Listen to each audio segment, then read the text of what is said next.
Doctor Avinash बिनीवाले हे भाषाभ्यासक आणि बहुभाषाविद लेखक म्हणून प्रसिद्ध आहेत. मुंबई विद्यापीठाच्या परदेशी भाषा विभागातून त्यांनी जर्मन आणि भाषाविज्ञान या विषयातील पदव्युत्तर पदवी म्हणजे MA प्राप्त केलेली आहे. तसंच हैदराबाद येथील central institute of English and foreign languages या संस्थेची परदेशी भाषा म्हणून जर्मनचे अध्यापन या विषयातली पदविकाही प्राप्त केलेली आहे. डॉक्टर अविनाश बिनीवाले यांनी मुंबईच्या एल्फिन्स्टन महाविद्यालयात जर्मन भाषेचं अध्यापन केलेलं आहे आणि ह्याच महाविद्यालयातून जर्मन विभागाचे विभाग प्रमुख म्हणून ते सेवानिवृत्त झाले. मराठीच्या जोडीने संस्कृत, हिंदी, गुजराती, बांगला, सिंधी, असमिया ह्या भारतीय भाषा डॉक्टर बिनीवाले यांना अवगत आहेत. तसंच जर्मन, फ्रेंच, रशियन, इंग्रजी ह्या परदेशी भाषांचाही त्यांचा अभ्यास आहे. जर्मन, फ्रेंच या भाषा मातृभाषेच्या माध्यमातून शिकवणारी पुस्तकं, द्वैभाषिक आणि त्रैभाषिक शब्दकोश, ओडिया, जर्मन, रशियन ह्यासारख्या भाषातल्या साहित्यकृतींचे मराठी अनुवाद, तसंच मराठी साहित्यकृतींचे हिंदी अनुवाद याबरोबरच कादंबरी, प्रवासवर्णन ह्यासारख्या ललित साहित्यकृती डॉक्टर बिनीवाले यांनी निर्माण केलेल्या दिसतात. भाषाविषयक लोकलक्षी स्वरूपाची डॉक्टर बिनीवाले यांची 11 पुस्तकं प्रकाशित झालेली आहेत. भाषेचं स्वरूप, तिचा समाज आणि संस्कृतीशी असणारा संबंध, भाषाभाषांमधले परस्पर संबंध, भाषा आणि राजकारण अशा विविध विषयांचा या पुस्तकांमध्ये परामर्श घेण्यात आलेला आहे. डॉक्टर बिनीवाले यांच्या या भाषाविषयक लेखनाविषयी त्यांच्याशी संवाद साधण्याचा हा एक प्रयत्न आहे. नमस्कार सर. नमस्कार. आज तुम्ही भाषेचे अभ्यासक आणि बहुभाषाविद म्हणून प्रसिद्ध आहात. पण भाषा या घटितामध्ये आपल्याला रस आहे हे तुम्हाला पहिल्यांदा केव्हा जाणवलं? मला वाटतं अगदी लहानपणी. असं म्हणतात की मी खूप उशिरा बोलायला लागलो आणि मी बोललो नाही. सामान्यतः मुलं बोलायला लागल्यानंतर पहिल्यांदा बोबडे बोलतात, पण मी उशिरा बोललो, पण मी बोबडे नाही बोललो. त्यानंतर असं मी 4 वर्षाचा असताना आमची एक आत्या होती, आंबू आत्या. ती पॅरिसमध्ये होती. ती आत्या, त्याचे यजमान, त्यांची मुलं असे सगळेच पॅरिसमध्ये होते. ते परत आले युद्ध संपल्यानंतर. आणि मग अगोदर माझे वडीलही तिकडे होते, वडील आणि आत्या बरोबरच होते. तर मग ते दोघं बऱ्याचदा फ्रेंचमध्ये बोलत असत. आता त्या गुप्त बोलत होते का काय असं हे माहित नाही मला, पण मला एवढं तीव्रतेने जाणवायचं की काहीतरी बोलतायत आणि आपल्याला काहीच कळत नाही यातलं. म्हणून मला असं वाटलं आपलं हे शिकलं पाहिजे. आणि त्यामुळे मी नंतरच्या काळामध्ये जेव्हा भाषा शिकायला लागलो ते पहिल्यांदा शिकलो फ्रेंच. ते आमच्या घरातच बोललं जात होतं. आणि मग तिथून हळूहळू मला त्या भाषा या विषयामध्ये अधिक इंटरेस्ट वाटायला. आज तुम्हाला ज्या वेगवेगळ्या भाषा येतात, म्हणजे कोणकोणत्या भाषा येतात तुम्ही सांगू शकाल काय? आता मला प्रश्न विचारला की मी सांगतो 2 भाषा येतात. बरं. मराठी, हिंदी आणि अर्धी जर्मन. ती मला मातृभाषा इतकी छान येत नाही, कारण ती शक्यच नाही, ती माझी मातृभाषा नाहीच आहे. आता विनयाने मी असं म्हटलं की मला फक्त एकच भाषा येते, 2 भाषा येतात, ती हिंदी आणि मराठी. कारण मी हिंदी रिजन मध्ये बराच काळ होतो, ती मला फर्स्ट लँग्वेज सारखीच आहे. तर माझ्या नोकरीमध्ये, सरकारी नोकरीमध्ये लोकांनी म्हटलं असतं याला जर्मन येत नाही, हानीच कबूल केलं. असं कोणी गैरफायदा घेऊ नये म्हणून मी त्याला अर्धी म्हणतो. पण याचबरोबर तुम्ही इतरही भाषा शिकलेला आहात. हो, मला इतर भाषा शिकायची संधी मिळाली. भारतातल्या बऱ्याचशा भाषा शिकलो मी. आणि काही वेळेला मला फार चांगले शिक्षक मिळाले. उदाहरणार्थ मी सुरुवातीला जेव्हा तमिळ शिकलो, त्या जोशी नावाच्या एक बाई, त्या चेन्नईमध्ये, मद्रासमध्ये बरीच लग्न झाल्यानंतर ज्या गेल्या, त्या यजमान गेल्यानंतर ते परत आल्या. म्हणजे सलग त्या 50-1 वर्ष चेन्नईमध्ये होत्या. त्यांच्याकडनं मी तमिळ शिकलो. आणि त्यांनी शिकवलेल्या काही गोष्टी, पहिल्या दिवशी शिकवलेल्या गोष्टी आजही चांगल्या लक्षात आहेत. नाही, त्यांनी पहिल्यांदा तो आम्हाला तमिळमधला वेगळा ळ जो आहे, जो फ्रिकेटिव्ह आहे, तो शिकवला. त्याच्या अगोदर मला अनेक जण म्हणाले हा तमिळमध्ये ळ येणारच नाही, तो येण्यासाठी तुम्ही तमिळ म्हणून जन्माला यावं लागतं. पण मी सराव केल्यानंतर योग्य माणसांच्या मार्गदर्शनाखाली आणि न बदलता मला तमिळमध्ये म्हणता यायला लागला. त्याचं टेक्निक मला कळलं. तमिळ शिकलो मी, पंजाबी शिकलो, बंगाली शिकलो, गुजराती शिकलो म्हणायला हरकत नाही, कारण काही मी त्यांची व्याकरणाची पुस्तकं अतिशय चांगल्या पद्धतीने वाचली. अशा बऱ्याच भाषा शिकलो. तर अधिक चांगल्या पद्धतीने म्हणू की मी फ्रेंच, जर्मन आणि रशियन हे 3 युरोपियन भाषा छान शिकलो, अतिशय सिस्टमॅटिकली. म्हणजे मला आग्रह असतो की शिकायची सिस्टमॅटिकली शिका. बरोबर. I just speak the draft असं लोक म्हणतात. त्या मला असं वाटतं की तुम्ही असं तो एखाद्याचा खिशातनं पळवलं पाकिट तर त्याच्यामध्ये कदाचित थर्ड क्लासचा पासच फक्त मिळेल. सर, तुम्ही ह्या ज्या वेगवेगळ्या भाषा शिकला आहात या तुम्ही आताच म्हणाला तसं त्या भाषांचं शिक्षण तुम्ही पद्धतशीरपणे अगदी घेतलंय. पण आता भाषा शिकताना या विशिष्टच भाषा शिकाव्या असं तुम्हाला का वाटलं? म्हणजे या विशिष्ट भाषांचीच निवड करावी असं का वाटलं? नाही, असे काही मला फार निवड करायला वाव नव्हता. म्हणजे मला काही भाषा शिकाव्या असं वाटल्या, पण त्याची काही शक्यताच नव्हती, त्याची सोय नव्हती, त्याची पुस्तकं नव्हती, शिक्षक वगैरे तर फारच दूरचं आहे. तर ज्या उपलब्ध होत्या आणि ज्याची मला गरज वाटली त्या मी शिकलो. पहिल्यांदाच असं म्हटलं की मला घरामध्येच फ्रेंच ऐकत होतो मी आणि मला कळत नव्हतं म्हणून फ्रेंच शिकलो. मग मला असं वाटलं जर्मन शिकावी. त्या काळामध्ये बऱ्याच तरुणांना महाराष्ट्रामध्ये असतं वेळ तरुणपणी की हिटलर हा त्यांना एक मोठा हिरो वाटतो, तो किती हलकट नीच माणूस होता हे आपल्याला नंतर कळतं. पण ते तरुणपणी आकर्षण वाटतं. अरे त्यांनी त्या जर्मनीला केवढं मोठं केलं. त्यांनी मोठं नाही केलं, त्यांनी जर्मनीत बेचिराग करवली. तर त्याच्यामुळे मी जर्मन शिकलो. नंतर मला रशियन शिकायची संधी मिळाली, त्यामुळे रशियन शिकलो. रशियनबद्दलही मला आकर्षण होतं, कारण रशियन आणि वैदिक भाषा ह्या खूप जवळच्या आहेत, त्यामुळे रशियन शिकलो. त्यानंतर बंगाली वगैरे ते काही भारतीय भाषा शिकलो. त्याचं कारण मी त्या ठिकठिकाणी गेलो, त्यामुळे मला ते शिकण्याची गरज पडली. असं झालं पहिल्यांदाच मी एकदा कोल्हापूरहून बेळगावला गेलो. माझ्या काकाची बदली बेळगावला झाली होती सांगली बँकेमध्ये. तर बेळगावला उतरलो मी स्टँडवरती आणि मला जायचं होतं शहापूरला. मी सगळ्या बस बघितलं तर सगळ्या पाट्या होत्या कन्नडमध्ये आणि मी आपलं विचारत होतो ही शहापूरला कुठली बस जाईल. मला कोणी काही उत्तर देत नव्हतं, कारण त्यांना मराठी कळत नव्हतं मी ज्यांना विचारत होतो त्यांना, आणि मला तर कन्नडी त्यांचं बोलणंही कळत नव्हतं, लिहिलेलंही वाचता येत नव्हतं. आणि मला असं वाटलं की अरे आपण समजतो आपण खूप शिकलेले आहोत, आपण एका मोठ्या महाविद्यालयामध्ये प्राध्यापक आहोत, हेड ऑफ द डिपार्टमेंट आहोत, अमुक तमुक असे खूप जो का आपला अहंकार असतो तो खालती आला होता. आपण इथे कोण आहोत, एक निरक्षर माणूस आहोत. आणि मला असं वाटतं हे निरक्षर पण नको आहे मला. मी दुसऱ्या दिवशी सकाळी बाजारात गेलो, त्या मारुती गल्लीमध्ये गेलो, तिथे पुस्तकाची दुकानं शोधली, कन्नड शिकायचं पुस्तक घेतलं आणि मी त्यानंतर काही दिवसांनी आलो, 15 दिवसांनी, त्या मला सगळ्या पाट्या वाचता येत होत्या. आणि मग माझ्या लक्षात आलं की कुठलीही भारतीय लिपी देवनागरी ज्याला येते त्याला एका दिवसामध्ये येऊ शकते. त्याला ओव्हरटेकच आहे की तुमची इच्छा पाहिजे. म्हणजे जसं मी नेहमी विचारतो, मला लोक विचारतात कुठली भाषा सोपी, जर्मन शिकावं का फ्रेंच शिकावं, सोपी काय?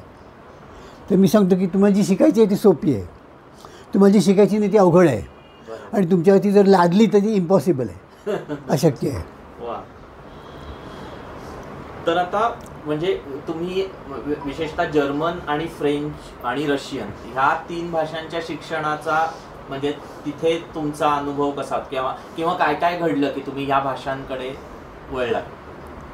एक पहिली गोष्ट अशी झाली की भारतीय भाषा शिकत असताना माझं असं लक्षात आलं, म्हणजे आता हे मला तीव्रतेने आणि व्यवस्थित जाणवतं आता, पण त्यावेळेला मला जी उणीव जाणवली की काही मटेरियलच नाही उपलब्ध. हे मटेरियल फार वाईट आहे हे नंतरचा भाग, पण मुळात मटेरियलच नाही आहे, शिक्षक नाहीत. अजूनही दुर्दैवाने भारतामधली परिस्थिती फारशी बदललेली नाही बरं का. हे आम्हाला सांगताना अतिशय वाईट वाटतं की माझ्यासमोर माझ्या आयुष्यातली जी 50 वर्ष आहेत, मागची ॲक्टिव्ह 50 वर्ष, तेवढ्या त्या काळामध्ये भारतात काय बदल झाला? दुर्दैवाने काही झालं नाही. तर त्यासाठी ज्या गोष्टी व्हायला पाहिजेत त्या आपल्याकडे झालेल्याच नाही आहेत. की तर मला मराठी येतं याचा अर्थ मी मराठी शिकवू शकतो का? तर नाही. मला मराठी भाषा येतं, चुकीचं मराठी असेल तर मी प्रत्येक वाक्य करेक्ट करीन, पण ते असं का झालं हे नाही मी सांगू शकत. त्याच्यासाठी मराठीचा ट्रेन शिक्षक जो असेल तो अधिक चांगला शिकू शकेल. एकदा असं झालं होतं जर्मनीच्या संदर्भामध्ये, मी एम एला असताना एक जर्मनीनी जे एक व्हिजिटिंग प्रोफेसर असतो तो पाठवला. डाड म्हणून जी संस्था आहे त्यांची, डॉयचे अकादमीशी आउस्टडिन्स्ट, म्हणजे जर्मन एक्सचेंज प्रोग्राम. त्याच्यामध्ये एक शिक्षिका म्हणून जी शालेय शिक्षिका होती ती एम एला शिकवायला आम्हाला आली. मग तिच्याशी माझं एक दोनदा भांडण झालं. ती म्हणली मला जर्मन चांगलं येतं. म्हटलं तुमची जर्मन मातृभाषा आहे आणि जन्मापासून आजपर्यंत तुम्ही जर्मनीशिवाय दुसरी कुठली देशात गेला नाहीत आणि दुसरी कुठली भाषा वापरली नाहीत. पण माझं वेगळं आहे, मला बरंच काय येतं. तुमच्या इतकं जर्मन मला येत नसेल, पण उदाहरणार्थ मी तिलाच की जर्मनमध्ये चतुर्थी लागणारी क्रियापदं कुठली मला पाठ आहेत आणि तिला ती कल्पनाच माहीत नव्हती, कारण ती मातृभाषा असल्यामुळे तिला गरज नव्हती. आता तुमची मातृभाषा मराठी आहे, तुम्हाला जर मी विचारला प्रश्न की हे मराठीला सांगा तर तुम्हाला माहीत नाही आहे, कारण त्याच्याशी तुमचा मातृभाषा असल्यामुळे संबंधच नाही कधी आला. त्या असे चांगले शिक्षक, ट्रेन शिक्षक हा बेस आहे भाषा शिकण्यातला आणि शिकवण्यातला. तर तुमची इच्छा, शिकणाऱ्याची फक्त जबरदस्त इच्छा हवी आणि शिकवणारा उत्तम पाहिजे. आणि त्याचं मटेरियल जे आहे ते मटेरियल फार महत्त्वाचं आहे. हे मटेरियल आपल्याला जसं युरोपियन भाषांमध्ये दिसतं, विशेषतः इंग्लिश आणि फ्रेंच या दोन भाषांमध्ये. त्याचं कारण असं की जगभर त्यांनी आपल्या वसाहती स्थापल्या होत्या. हा वसाहत स्थापन करणं, तिथल्या लोकांना गुलामासारखं वागवणं, त्यांची सर्वत्र पिळवणूक करणं हे वाईट आहे. पण तिथल्या काही विद्वान लोकांनी तिथे जाऊन, त्या आपल्या वसाहतीत जाऊन तिथल्या भाषांचा अभ्यास केला, त्याची व्याकरणं लिहिली, त्याचे शब्दकोश तयार केले. हे कष्ट त्यांनी केले. तर उदाहरण ब्रह्मी आपल्या देशाच्या शेजारचा भाग, खरं तर 1937पर्यंत भारताचाच एक भाग होता, एक राज्य होतं. ती भाषा शिकण्याचे आपल्याकडे काय पुस्तकं आहेत, मराठी सोडा, पण त्याच्या शेजारचं जे राज्य आहे बंगाल, त्रिपुरामध्ये काही सोय आहे का बर्मी शिकण्याची, मणिपूरमध्ये काही आहे का, तर शून्य आहे. आणि असं आहे की तुमचे वडील जरी तुम्हाला जी भाषा शिकायचं त्याचे प्राध्यापक असतील किंवा जाणकार आहेत, तुम्हाला रात्री 12 वाजता काय ते वाचताना शंका आली तर तुम्ही वडिलांना नाही हाक मारू शकत उठवून की बाबा मला हे काय सांगा. पण त्यावेळेला तुम्हाला चांगली डिक्शनरी आणि चांगले इतर कोश आणि संदर्भ ग्रंथ उपलब्ध असतील तुमच्या भाषेत तर तुम्ही ते केव्हाही त्याचा अभ्यास करू शकता. हे मटेरियलचं महत्त्व आहे.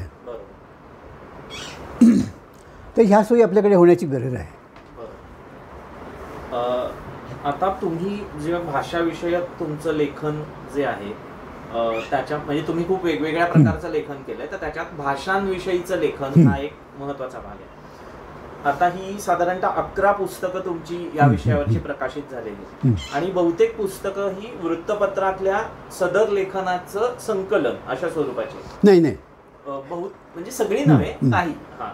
तर ह्या लेखनाचं स्वरूप असं म्हणजे आपल्याकडे एका प्रकारे विद्याशाखीय स्वरूपाचं लेखन असतं, तर तसं न राहता ते लोकलक्षी राहावं, लोकांपर्यंत अगदी. तर हा निर्णय तुम्ही जाणीवपूर्वक घेतलेला आहे की हे योगायोगाने घडलं? नाही, हा अगदी जाणीवपूर्वक घेतलेला आहे. माझं वर्तमानपत्राचं लेखन जे आहे ते पुढे पुस्तक रूपाने आलं हे खरं आहे. पण त्याच्या मधल्या काळामध्ये मला सरोजिनीबाईंसारखा एक गाईड चांगला मिळाला. सरोजिनी वैद्य, डॉक्टर सरोजिनी वैद्य. सरोजिनी वैद्यांचा मी पुण्यामधला SP कॉलेजमधला विद्यार्थी होतो. त्या सरोजिनी कुलकर्णी, या सरोजिनी कुलकर्णी वैद्य होऊन मुंबईला आल्या आणि नंतर मीही बदली होऊन मुंबईला आलो आणि सरोजिनी वैद्यांबरोबर मला काम करायची संधी मिळाली. मला त्यांचा विद्यार्थी आणि सहकारी असं दोन्ही भूमिका निभावता आल्या. हा खरंच माझं भाग्य आहे. तर त्यावेळेला माझ्या असं लक्षात आलं की आपण हा जो काय लिहिलेला आहे सामान्यतः असं तो लोक सदर लिहितात, त्याची झेरॉक्स ठेवून देतात की ते कात्रणं ठेवतात आणि त्याचं पुस्तक करतात. माझं असं झालं, सरोजिनीबाईंनी सांगितलं आपल्याला असं करायचं नाही आहे. या विषयाचं एक भाषेच्या दृष्टीने महत्त्व आहे. तर वर्तमानपत्रातली तसं आपण 500 शब्दामध्ये सगळं उरकतो कारण ते बंधन असतं. पण काय त्याच्यात तुम्हाला उदाहरण व्यवस्थित देता येत नाहीत, त्याचा तात्विक भाग तुम्हाला त्याच्याबद्दल काही सांगता येत नाही. तर ते पुन्हा उदाहरण सरोजिनी वैद्यांनी पहिलं माझं जे पुस्तक काढलं भाषा आपली सर्वांचीच, त्याला त्यांनी मग सगळे आर्टिकल्स पुन्हा लिहायला लावले. ती कॉप्या नाही आहेत वर्तमानपत्रात आलेल्या याच्यावर, ते पुन्हा केलेलं लेखन आहे आणि मग तिथे त्या विषयाच्या दृष्टीने त्या मुद्द्यांच्या दृष्टीने सगळं लिहिलेलं आहे. आणि माझी सगळी त्यामुळे पहिल्याच पुस्तकाला मला बाईंसारखा एक चांगला गाईड मिळाल्यामुळे पुढची सगळी पुस्तकं म्हणजे चांगली झालेली आहेत. मग ह्याचं श्रेय मी बाईंना देईन. बरोबर. आणि हे तुमचा पहिला जो संग्रह आहे त्याचं नाव आहे भाषा आपली सर्वांचीच. तर याच्यामध्ये म्हणजे भाषा अनेक भाषा असून सुद्धा तुम्ही म्हणजे एकवचनीच का वापरलंय आणि म्हणजे हे शीर्षक निवडण्यामागे काय भूमिका? हां, त्याच्यात असं झालं की टीकेकरांकडे माझ्या विद्यार्थ्यांनी मला नेलं आणि मग टीकेकर म्हणून लिहून बघा 2-3 आर्टिकल्स आणि बघू आपण पुढे चाललं तर चालेल. आणि मग त्यांना काय नाव देणार, मग मी त्यांना सांगितले नाव देणार. ते म्हणले नीरस आहे. मग 1 मिनिटात ते म्हणजे तुमची भूमिका काय आहे नावामागची. मग मी त्यांनी नीरस आहे म्हटल्यानंतर मला पुढे काय सांगण्याची गरजच वाटली नाही. मग हा समोरचा माणूस ऐकून घ्यायलाच तयार नाही आहे म्हटल्यावरती काय करणार. मग त्यांनी थांबून मला तेव्हा म्हटलं की तुमची काय भूमिका आहे. तेव्हा मी म्हटलं की भाषा ह्या जगातल्या ज्या आहेत त्या सगळ्या मानवनिर्मित आहेत. त्यातली कुठली अशी देवानी वगैरे दिलेली भाषा नाही आहे. हे सगळे आपण निर्माण केले आहेत. आपल्या बुद्धिमत्तेचा हा एक वेगळ्या त्याचा आविष्कार आहे. आणि मग त्यामुळे जगातली कुठलीही भाषा घेतली तरी ती माझीच आहे ना, कारण तो मानव माझाच आहे, तो माझाच भाऊ आहे. कारण आपण सगळे होमोसेपियन एकच आहोत. मग कुठलीही भाषेला काही झालं, चांगलं झालं वाईट झालं तर त्याचा चांगलं झालं तर मला आनंद व्हायला पाहिजे, वाईट झालं तर मला दुःख व्हायला पाहिजे. तर कुठलीही भाषा ही प्रत्येकाची असते. पण भाषा आपली सर्वांचीच. मग ह्या सगळ्या भाषा आपल्या आहेत असं नाही, त्यातली प्रत्येक भाषा माझी आहे. त्यामुळे भाषांच्या अभ्यासकांमध्ये कधी भांडण व्हायचं काय कारण नाही. त्यांच्यामध्ये गोडी गुलाबीने प्रेमच असलं पाहिजे. दुर्दैवाने आज आपल्याकडे चित्र खूप वेगळं आहे. हां सर. तर मायमरोपण म्हणजे आई गेली तर मावशी आहे, मायमरोपण मावशी उरवा असं आपल्याकडे म्हणतात त्याप्रमाणे. मग त्यानंतर मला एकाने सांगितलं की आता तुम्ही इंग्लिशबद्दल लिहा ना, पुतना मावशी. मी म्हटलं नाही, भाषेमध्ये कुठली पुतना नाही आहे, सगळ्यात प्रेमळ मावशाच आहेत. आणि मग त्यांना सुद्धा आवडलं ते म्हणजे चांगलं आहे. हा विचार महत्त्वाचा आहे त्यातला. म्हणजे एकदम बरीच ते नीरस वाटलं ते त्यातला विचार हा महत्त्वाचा आहे म्हणून ते शीर्षकाने ठेवलं. आणि तुम्हाला माहिती आहे, तुम्ही वाचक होता त्या काळातले, की हे 4-8 दिवस लिहून बघू असं जे सदर होतं ते सलग 3 वर्ष चाललं. आणि तेही नंतर वाचकांना नको होतं म्हणून नाही, तर एक पॉलिसी संपादकांची की सतत एका माणसाला द्यायचं नाही. तुम्हाला 3 वर्ष दिले, इतकं कोणालाही आम्ही देत नाही, तुम्ही पहिलेच आहात असं म्हणून ते टीकेकर म्हणाले की आता आपण काय थांबू. आता भाषेकडे अभ्यासक वेगवेगळ्या अंगाने बघत असतात की काही जण भाषा ही चिन्ह व्यवस्था आहे म्हणून त्या पद्धतीने अभ्यास करतात, किंवा काही जण मानवी मेंदूतली एक विशिष्ट क्षमता आहे भाषा या अंगाने अभ्यास करतात, किंवा काहींना ते सामाजिक सांस्कृतिक घटित आहे अशा प्रकारे वाटत असतं. तर या अशा वेगवेगळ्या दृष्टिकोनांचा विचार करता तुम्ही भाषेकडे कशा अंगाने पाहता, किंवा भाषेच्या वेगवेगळ्या अंगांपैकी कोणती अंग तुम्हाला अधिक प्राधान्य दिली पाहिजेत असं वाटतं? तर मला असं वाटतं की मानवी मेंदूमध्ये काही ते विशिष्ट क्षमता आहे निसर्गाने आपल्याला दिली असेल. कारण आपले सगळे मॅमर्स जे आहेत त्यांचे अवयव आणि आपले अवयव, किंवा जसं लिंग्विस्टिक्समध्ये बरेच जण सुरुवातीला म्हणतात की कुठल्या अवयव आहेत आपल्याला बोलण्यासाठी. मग मुलं सांगतात की ओठ आहेत, दात आहेत, जीभ आहे वगैरे वगैरे वगैरे. पण ह्यातलं एकही अवयव आपल्याला देवानी निसर्गाने तुम्हाला बोलायला म्हणून दिलेलं नाही आहे. तर त्याचं एक बायोलॉजिकल फंक्शन आहे काहीतरी, त्यासाठी आहे. आणि सगळ्या मॅमल्समध्ये, सगळ्या सस्तन प्राण्यांमध्ये ते आहेत. म्हणजे गाईला हा अवयव नाही, म्हशीला तो अवयव नाही असं नाही आहे, सगळ्यांना आहेत. मग त्यांना का नाही बोलतात आपल्यासारखं म्हणजे व्यवस्थित, ते काही आवाज काढतात पण त्याला फार मर्यादा आहेत. तर ही आपल्या मेंदूची क्षमता आहे, वेगळी क्षमता आहे. अगदी अलीकडेच एक मी बघत असताना त्याच्यात वाचलं आणि नंतर मला ते बघायलाही मिळालं. ते म्हणजे असं त्यात वेगळ्या काही जण वेगळ्या आवाजात बोलू शकतात किंवा गाऊ शकतात. तर त्यांचे व्होकल कॉर्ड्स वेगळे असतात का? नाही. मी सुद्धा 2-3 आवाजामध्ये वापर केलेला आहे आणि कंटिन्यूस करू शकतो, आजही करू शकतो. तर ही क्षमता जी आहे ही मेंदूची आहे. मी त्या एका डॉक्टरांकडे जाऊन ENT वाल्यांकडे ते तपासून घेतलं होतं की माझ्या व्होकल कॉर्ड्समध्ये काही वेगळं आहे का, लांबी, रुंदी, जाडी काहीतरी वेगळं आहे का.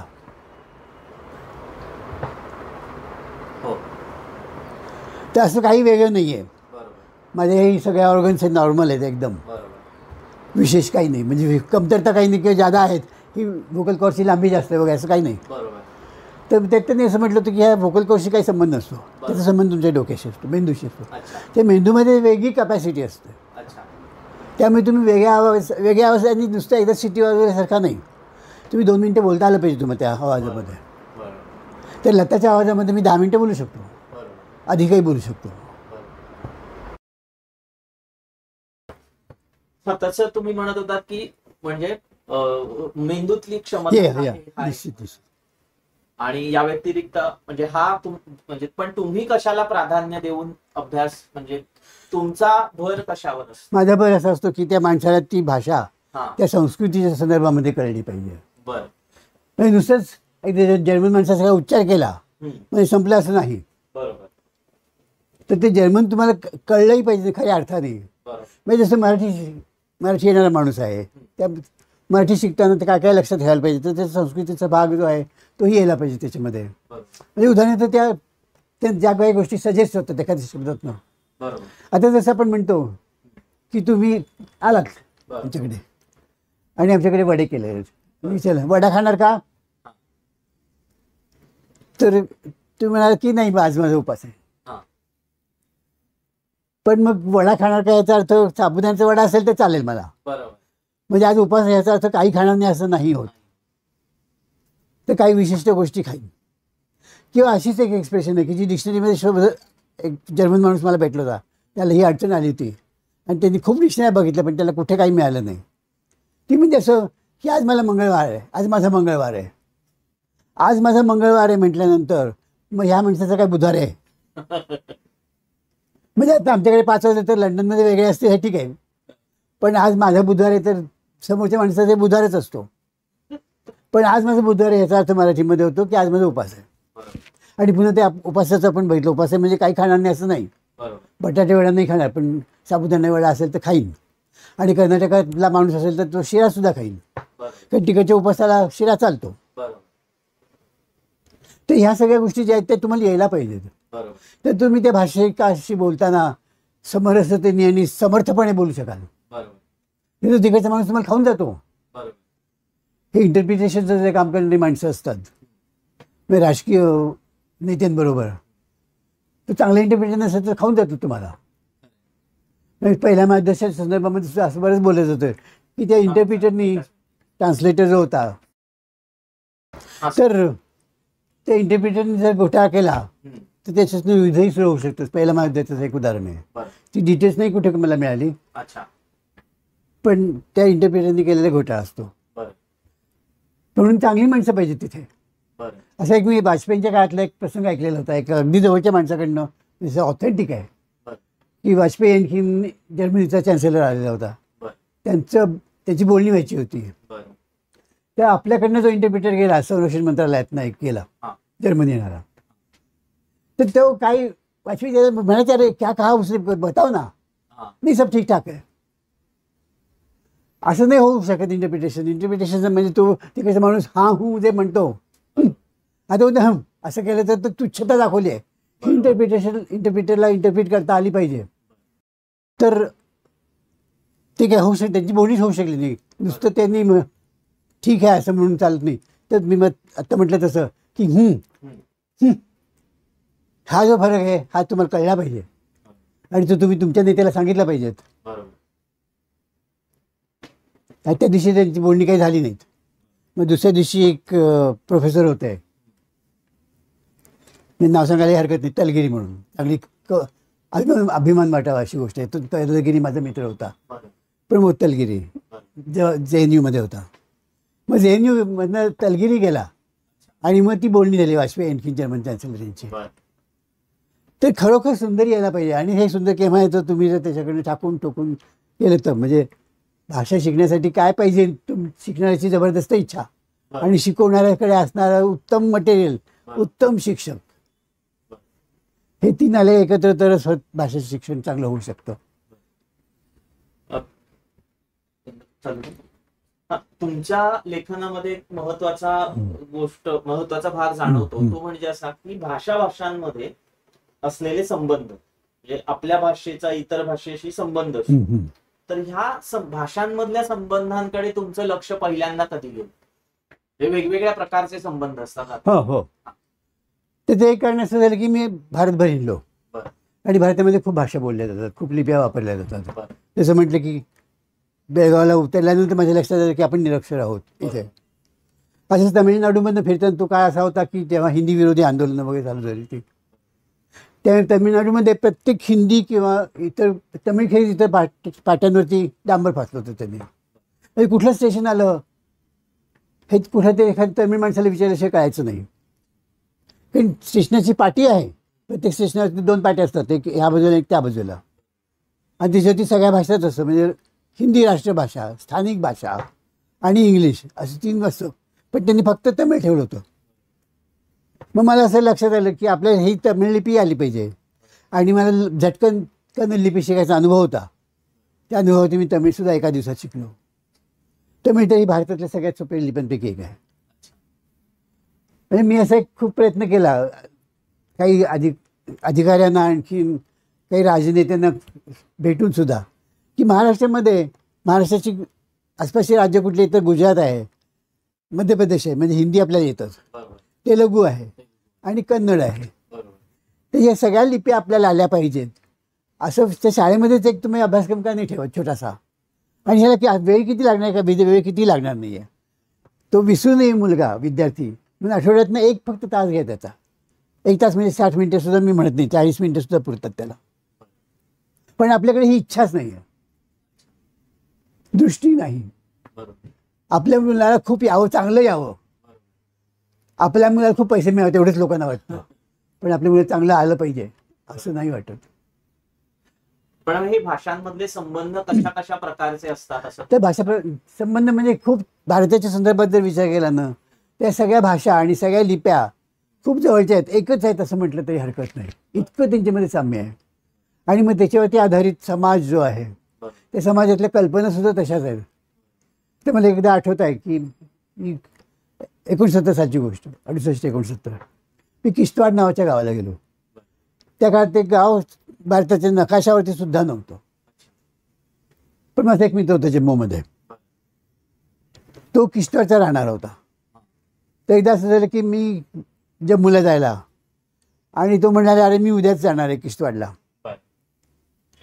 मग म्हटलं ठीक आहे जाऊया आपण. आणि तो म्हणाल तू येशील का, त्या आधी तो म्हणे मी किश्तवाडला जाणार आहे, तू येशील का. म्हटलं हो येईन. तुझा काय कार्यक्रम आहे. म्हटलं माझा श्रीनगरचा कार्यक्रम आहे, पण मी तो नंतर करीन. आता तू उद्या जातोस आहेस तर येतो. मग मी तिथे गेलो. किश्तवाड हे जम्मूपासून 250 किलोमीटर दूर आहे. हा 12 तासाचा प्रवास आहे, 250 किलोमीटरचा. आता कमी झाला तो. तर 68 सालापासून मी त्या किश्तवाड गावाला जातो. एकदा मी पहिल्यांदा गेलो होतो त्यावेळेला मी निघालो, ज्या वेळेला मी म्हटलं आता उद्याला मी जाईन. तर मग त्याची आजी जी होती, तर दादीजी म्हणाले की नाही उद्या नाही जायचं. म्हटलं का नाही उद्या का नाही जायचं. माझी आजी, आईची आई, ही अशी बऱ्याच आडवत असे, उद्या नाही जायचं, उद्या अमुक वार आहे, उद्या अमुक तिथे आहे, असं म्हणून त्या माणसाला आणखीन 1-2 दिवस ठेवून घ्यायचं. आणि हा प्रकार माझ्या अख्ख्या भारतात आढळला. त्या दादीजी म्हणाले की उद्या आहे बुधवार, तर बुधवारी गेलेला माणूस लवकर परत येत नाही, म्हणून उद्या नाही जायचं. ही कल्पना महाराष्ट्रातही आहे. ही कल्पना आसाममध्ये आहे, अनेक ठिकाणी आहे. एक तर 2 ही कल्पना एक आहे हे त्याच्यातनं सिद्ध होतं. म्हणजे हा समाज किती जवळ आहे एकमेकांच्या, म्हणजे फिजिकली ते अंतर काही 1000 किलोमीटरचं असलं तरीसुद्धा. आणि दुसरं असं की तू बुधवारी गेला तर लवकर येत नाही, ते बरेच जर पिढ्या गेली असं नाही वाटत आहे कोणाला. प्रत्येकाला असं वाटतं की हा परत यावा, म्हणून तू त्या दिवशी जाऊ नकोस की लवकर येणार नाहीस असं नको व्हायला, लवकर वरचे वर येत जा. अशा त्याच्या अनेक गोष्टी आहेत. आणि या गोष्टी तुम्ही जर भाषा शिकलात तर तुम्हाला कुठल्याही घरात प्रवेश मिळतो. सर आपल्याकडे म्हणजे भाषा शिकण्या म्हणजे पद्धतशीर शिकावं असं तुमचं जर म्हणणं आहे, तर अशा पद्धतशीर भाषा शिकण्याच्या आणि शिकवण्याच्या व्यवस्था उपलब्ध असणं हे नागरिकांच्या दृष्टीने महत्वाचं आहे. अतिशय. या दृष्टीने बघता आपल्याकडच्या भाषा शिक्षणाच्या व्यवस्थांबद्दल तुमचं मत काय, म्हणजे आपल्या देशी भाषा आणि परदेशी भाषा या सगळ्यांसंदर्भात? देशी परदेशी मी म्हटलं सगळ्या भाषा आपल्याच आहेत, तर देशी परदेशी असं भेद करायचं काहीच कारण नाही. तर एकूण भाषा शिकवण्याचा जो कार्यक्रम चालतो आपल्याकडे हा अतिशय वाईट पद्धतीने चालतो. म्हणजे त्यातलं प्लॅनिंग वाईट असतं, प्रत्यक्षात तिथली परिस्थिती अतिशय वाईट असते. हे सगळं वाईट खूप वाईट असलेच प्रकार आहेत. सुदैवाने मला अनेक ठिकाणी जायचा, अनेक ठिकाणी जवळजवळ सगळ्या ठिकाणी जायचा मला चान्स मिळाला, संधी मिळाली. ही संधी मिळाली म्हणजे मला कोणी त्याच्यासाठी पैसे दिले नाहीत. लोकांना असं वाटतं ह्याला संधी मिळाली म्हणजे कोणीतरी सरकारने ह्याला काय ते सँक्शन केलं असेल, लाख रुपये तुम्हाला दिलेत. असं मी प्रवास करताना मला अनेक जण विचारतात की तुम्ही इतका प्रवास कसा करता, तुम्हाला कोणी मदत करतं का. पण लोकांना असं वाटतं तुम्ही प्रवास करता म्हणजे तुम्हाला कोणतेही पैसे देत आहे. तर मी लोकांना सांगतो हो, मला पैसे मिळतात, महाराष्ट्र सरकारकडनं मला पैसे मिळतात फिरण्यासाठी. काय स्कीम आहे ती. मी उद्या स्कीम तशी सोपी आहे. MPSCची परीक्षा द्यायची, इंटरव्ह्यूजमध्ये पास व्हायचं, सिलेक्ट व्हायचं, नोकरी करायची की तुम्हाला पगार मिळतो, दर महिन्याला पगार मिळतो. आणि नोकरी संपल्यानंतर सुद्धा दर महिन्याला पेन्शन मिळतं. तुम्ही सगळे पैसे खर्च करा, पुन्हा एकदा खायला पैसे मिळतात. तर आपल्याला प्रवास करण्यासाठी की आपल्याला पुस्तकं विकत घेण्यासाठी कोणीतरी पैसे द्यायला पाहिजेत. ही आपल्याकडची जी वृत्ती आहे ना, ही इतकी वाईट आहे की लोकांना पैसे आपल्या खिशातले पैसे खर्चून काही घ्यायचं हे माहितीच नाही, सगळं फुकटेपणा. तर ह्या मी प्रत्यक्षात खूप फिरलो आणि ह्या फिरण्यामध्ये माझं असं लक्षात आलं या सगळ्या संस्थांमध्ये की यातली कुठलीही व्यवस्था धड नाही आहे. आता एक आयडियल उदाहरण देतो तुम्हाला. आयडियल म्हणजे कसं नसावं याचं. Central institute of Indian languages, CIIL ही संस्था तुम्हाला माहिती आहे, म्हैसूरचं त्याचं मुख्यालय आहे. आणि ती संस्था ज्यांनी निर्माण केली ते काय त्यांचं नाव, त्याच्याशी मी 2-4दा फोनवरती बोललो आहे. कारण त्यांचं आत्मचरित्र जे पुस्तक आहे अनेको जीवन उडियामध्ये आहे, त्याचं मी भाषांतर केलेलं आहे. म्हणजे अनेक ओरिजिनल भाषांमधनं मी मराठीमध्ये भाषांतर केलं, त्यापैकी उडिया पण आहे. उडियातनं मराठीमध्ये आपल्याकडे फारसं काही आलेलं नाही आहे. तर ते एक छान पुस्तक आहे आणि ते पुस्तक खरंच छान आहे, अनेको जीवन. तर ह्या पुस्तकाचा अनुवाद केल्यानंतर मग ते ह्याच्यामध्ये प्रकाशित झालं, साधनामध्ये प्रकाशित झालं. त्यावेळेला ते साधनाचे अंक त्यांना पोहोचवण्यासाठी म्हणजे पोस्टानेच पाठवले आम्ही. त्याच्याशी पत्र केलं होतं, फोनवरती बोलायचं माझं त्याच्याशी बोलणं अजून आहे सुदैवाने. ते त्यांनी ती संस्था निर्माण केली. पण एखादी संस्था निर्माण केली तर ती कोणाच्या हातात जातं हे महत्त्वाचं असतं.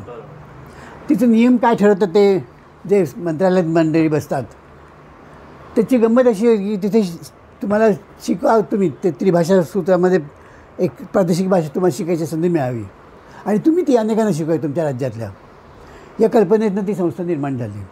पण प्रत्यक्षात काय होतं, त्यांनी असा नियम केला की तुमचा जो पगार आहे तो पूर्ण पगार संस्था देईल. 9 महिन्यांचा कोर्स असतो, जुलै ते एप्रिल अखेर. ह्या काळातला तुमच्या शाळेतला पगार किंवा तुमची जिथे नोकरी करते तिथला पगार आम्ही देऊ, केंद्र सरकार देतो. लोकांना शिकवतात की काही काही सांगतो ना, मग घोटाळा होण्याचं कारण तिथेच आहे. प्लस तुम्हाला काहीतरी विद्यावेतन म्हणून दिलं जातं, प्लस तुम्हाला राहण्यासाठी फुकट जागा दिली जाते वगैरे. खूप या सगळ्या खूप चांगल्या सवलती आहेत. पण प्रत्यक्षात त्या मिळतात का. गंमत अशी, मी ती एकदा नाही 3दा अर्ज केला होता आणि 3 वेळेला माझा अर्ज पोचलेला होता. म्हणजे एकदा तर 83मध्ये आपल्या ज्या आरोग्यमंत्री होत्या राव, या राव त्याच्या 82मध्ये मी जेव्हा पहिल्यांदा कैलासला गेलो, भारतातून पहिल्यांदा कैलास यात्रेला गेले, त्या बॅचमध्ये मी आणि राव, डॉक्टर राव एका बॅचमध्ये होतो. आमची चांगली मैत्री झाली. ती पुढे आल्यानंतर एका ठिकाणी लँडस्लाईडमुळे आम्हाला 4 दिवस थांबायला लागलं होतं. तिथे मी योगायोगाने ह्या सगळ्या बऱ्याच जणांचे हात बघितले. त्यात मी त्यांचा हात बघून त्यांना सांगितलं, बाई तुम्ही नक्की मंत्री होणार लवकरच. त्या मंत्री झाल्या. दादांचं मंत्रिमंडळ होतं त्याच्यामध्ये. त्यानंतर बाई जेव्हा सांगलीला आल्या तर तिथून कोल्हापूरला आल्या, त्या आमच्या घरी आल्या. सगळे लोक बघितले महाराष्ट्रातले एक मंत्री यांना भेटायला आले. आणि मग त्यांनीच माझा अर्ज फॉरवर्ड केला. पण ह्या CIILनी माझा रिजेक्ट केला. कारण काय, तर ही सवलत सरकारी शाळेत नोकरी करणाऱ्या शिक्षकांसाठी आहे. मी सरकारी शाळेत सरकारी कॉलेजात होतो, महाराष्ट्र सरकारच्या. ते झालं. पण मी शाळेत नव्हतो, मी कॉलेज शिकवत होतो. तर ही सवलत ही शिक्षण तुमच्यासाठी नाही. पण शाळेमध्ये माझी काकूजी मागच्याच आठवड्यात गेली, पद्मिनी बिनीवाले. ती शारदाश्रमाच्या शाळेमध्ये होती, शिक्षिका होती. तिला बंगाली शिकायचं होतं. तिने 4-5 वर्ष अर्ज केला आहे. प्रत्येक वेळी ते रिजेक्ट झालं. त्याचं कारण एकच, तुम्ही शाळेमध्ये आहात, शिक्षिका आहात, सगळं मान्य, पण ती सरकारी शाळा नाही. मी त्यांना सांगितलं महाराष्ट्रामध्ये सरकारी शाळा अगदी मोजक्याच आहेत. म्हणजे ज्याला शिकायची इच्छा आहे त्याला तुम्ही शिकवा ना. नाही, ते ज्याला शिकायची इच्छा आहे त्याला शिकवायचं नाही. आणि जो पैशाच्या मोहाने आलेला आहे की ज्याला शिकण्यामध्ये काहीच इंटरेस्ट नसतो, रस नसतो, त्याला तुम्ही पैसे देतात भरपूर. मला तर मधल्या काळात आठवत आहे, एक जवळजवळ 7-8 वर्ष आपल्याकडे आलेलं आहे. म्हणजे पुण्यामध्ये आलेलं तर बहुतेक सगळे विद्यार्थी बांगलादेशी होते. त्यांनी खोटी सर्टिफिकेट आणली होती आणि त्यांनी मस्त मजा केली. म्हणजे ज्या काय सामान्य माणसाचा पगार 2-1 हजार होता, 1,500-2 हजार शिक्षकांचा, या लोकांनी 10-12 हजार पगार म्हणून घेतले दर महिन्याला. आणि काय शिकलेत मराठी आणि गुजराती माहीत नाही. मी अगदी त्या बॅचला तर मी दर महिन्यातनं भेट देत असे, कारण माझे रेकन कॉलेज माझ्या घराजवळच आहे. कोणाला काही येत नव्हतं, पण आपल्याकडे कोणाला नापास करायचं नसतं. ते ही म्हणजे कोट्यावधी रुपये तुम्ही खर्च करता त्या संस्थेवरती. ते संस्थेची जी केंद्र आहेत, त्यातलं मैसूर केंद्र मी बघितलं, नंतर गुवाहाटीचं बघितलं, पुण्याचं बघितलंच, अनेकदा बघितलं. नॉर्थ रिजनल लँग्वेज सेंटर आहे ते पटियाला आहे, ते बघितलं म्हणजे नुसतं इमारत नाही बघितलं. तिथे जाऊन 4 दिवस राहून तिथल्या सगळ्या शिक्षकांना भेटून त्यांच्या वर्गात बसून. आपल्याकडे शिक्षक म्हणण्यासारखे फारसं कोणी नाही, तर असं माझं मत झालं. ते ऐकू माहिती होती नाही किंवा फोटोंवरती नाही, तर मी प्रत्यक्ष तिथे वर्गात बसून बघितलेलं आहे.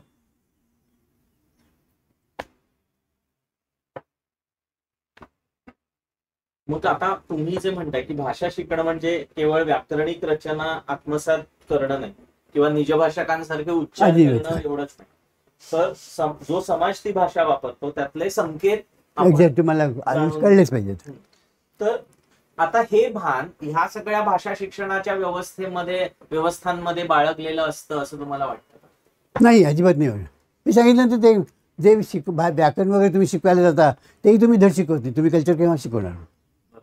तो कन्सेप्टच तुमच्या डोक्यात नाही आहे. त्या दृष्टीने तुम्ही काही पुस्तकं लिहिलीत का? म्हणजे मटेरियल काही आहे का?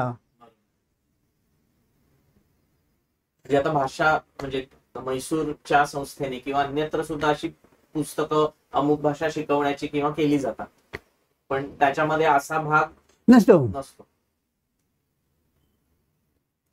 आणि मग हे का, म्हणजे असं त्यांना का वाटत नसतं? त्याच्यासाठी तो विचार व्हायला पाहिजे ना. तो विचार आपण केला नाही. जो विचार आपल्याला मला मी मगाशी म्हटलं तसं फ्रेंच, जर्मन आणि रशियन या 3 भाषा मी पद्धतशीर शिकलो. आणि सुदैवाने या 3ही भाषांमध्ये खूप चांगलं मटेरियल तयार झालं. पैकी इंग्लिश आणि फ्रेंचमध्ये झालं त्याचं कारण त्यांच्या खूप मोठ्या कॉलनी होत्या. रशियामध्ये झालं त्याचं कारण असं की त्यांच्याकडे 1-2 नव्हे तर ती 15 राष्ट्र होती सोव्हिएत युनियनमध्ये. ते फुटल्यानंतर ती 15 वेगळी झाली. पण अगोदर लेनिन स्टॅलिन जे बांधून ठेवलं होतं आणि इतकं छान बांधून ठेवलं होतं, आणि ते रशियनचा खराब विस्तार जो झाला, प्रगती जी झाली अनेक अर्थाने सर्व दृष्टीने, आणि ती एक महत्त्वाची आणि चांगली समर्थ भाषा झाली, त्याचं श्रेय स्टॅलिन लेनिनने. त्यांनी जे काय केलं त्याच्यासाठी हे इतिहासात नोंद आहे त्याची, पण आम्ही वाचलंच नाही. आम्हाला वाचायचंच नाही येत आहे आणि वाचायचंही नाही, तर करायचाच भाग येतच नाही. वाचायला आम्ही नकार देतो. पहिली गोष्ट ते वापरणे, ती भाषा वापरा.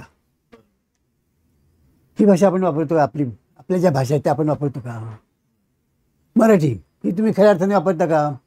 फोनवरती तुम्ही घेता तर रोमनमध्ये मेसेज देता. मग तुम्ही घरामध्ये बोलत असताना की मित्रांमध्ये बोलत असताना की कॉलेजात बोलत असताना कुठल्याही परिस्थितीमध्ये तुम्ही त्या भाषेचा व्यवस्थित उपयोग करता का? आता नाही करत. आता तशी तुमची मुलंच मराठी शाळेत जात नाहीत, त्यांना मराठी लिहिता येत नाही. त्यांना मराठी असं लिहि म्हटलं तर ते म्हणतात कळलं म्हणजे झालं. तुमचे नेतेही असं म्हणतात, शुद्ध लेखन वगैरे काही नाही, आम्ही लिहू तसं बोलू तसं लिहू आणि ते तुम्हाला कळलं पाहिजे. स्टँडर्डायझेशनला विरोध आहे तुमचा. आम्ही 1 किलो साखर म्हणून 500 ग्रॅम देणार. अशा व्यापाऱ्याला तुम्ही पकडता की नाही? बरोबर. पकडायला लागलं, पूर्ण नव्हतं पकडत. मग तसं असं जे शिकवणार आहे त्यांनाही पकडा, त्यांनी फटक्याची शिक्षा द्या.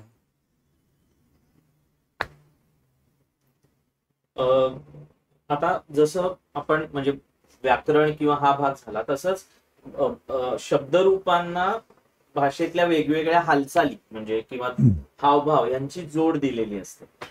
तर आता आपल्याकडे जे भाषा शिक्षण होतं किंवा भाषाविषयक लेखन होतं, तर या सगळ्या गोष्टींची दखल घेतली जाते का? म्हणजे कुठे घेतली जाते?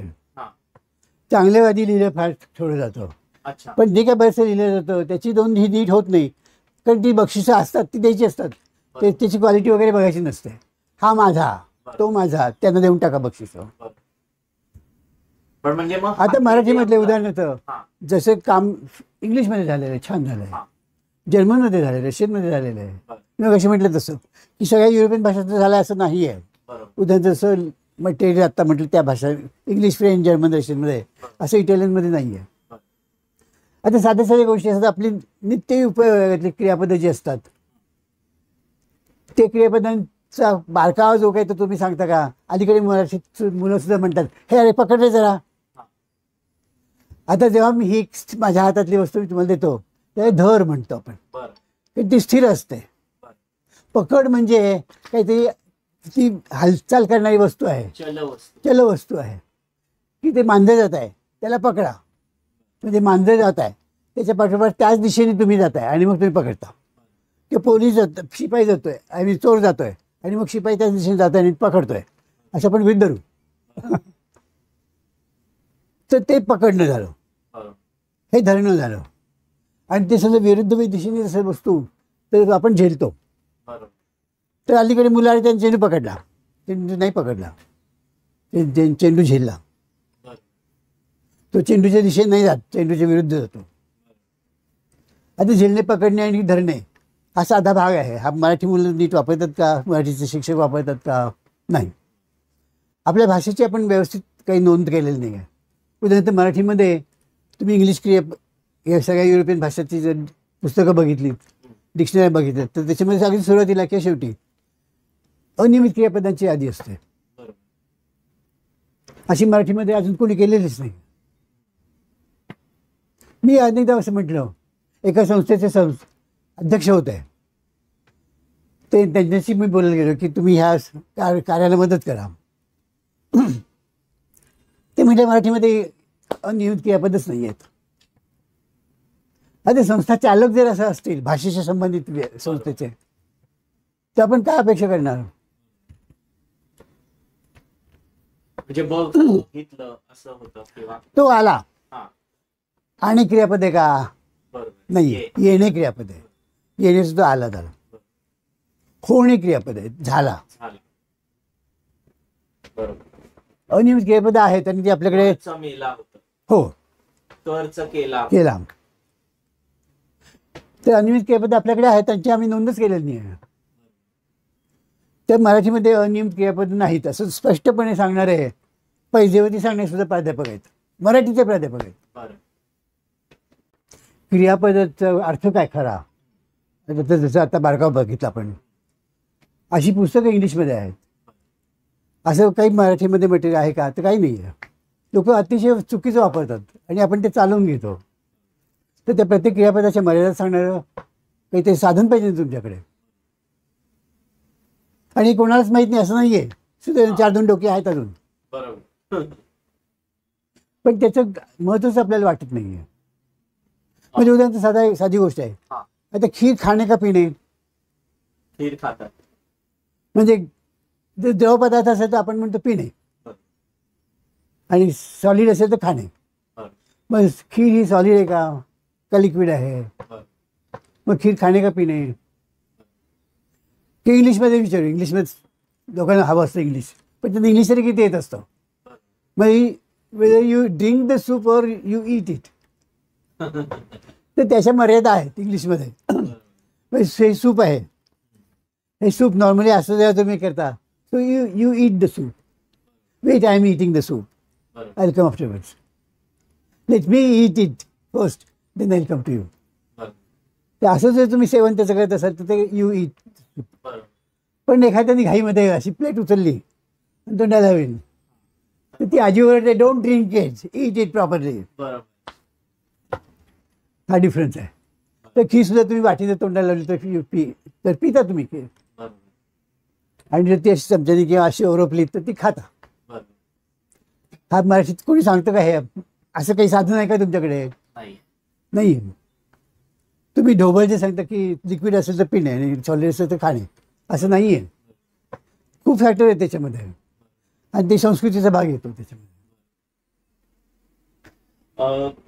आता इंग्लिश किंवा इतर भाषा शिकवण्यासाठी एक आपल्याकडे पद्धत रूढ आहे, डायरेक्ट मेथड किंवा संवादात्मक पद्धत. बरं. तर या पद्धतीविषयी तुमचे आक्षेप आहेत तर काय आहेत ते नेमके आणि का आहेत? माझे आक्षेप म्हणजे अगदी खरेखुरी गोष्टी आहेत ते. हा. मी जगभर हिंडून अख्खा युरोपभर फिरून मी सगळे वर्ग बघितलेले आहेत. बरं. आणि डायरेक्ट मेथड वगैरे काही नाही, खोटं आहे. बरं. तर ज्या वेळेला ही गोरी माणसं इतर देशात फिरायला लागली बरं. आणि इथे सामान्य सज्जन अशा माणसांना आपल्या ताब्यात घ्यायला लागली, बरं. लुटायला लागल्या. त्या तिथे जे जे काय होतं ते लुटलं त्याने. बरं. आणि मग त्यांचा जो अहमपणा होता तो वाढतच गेला.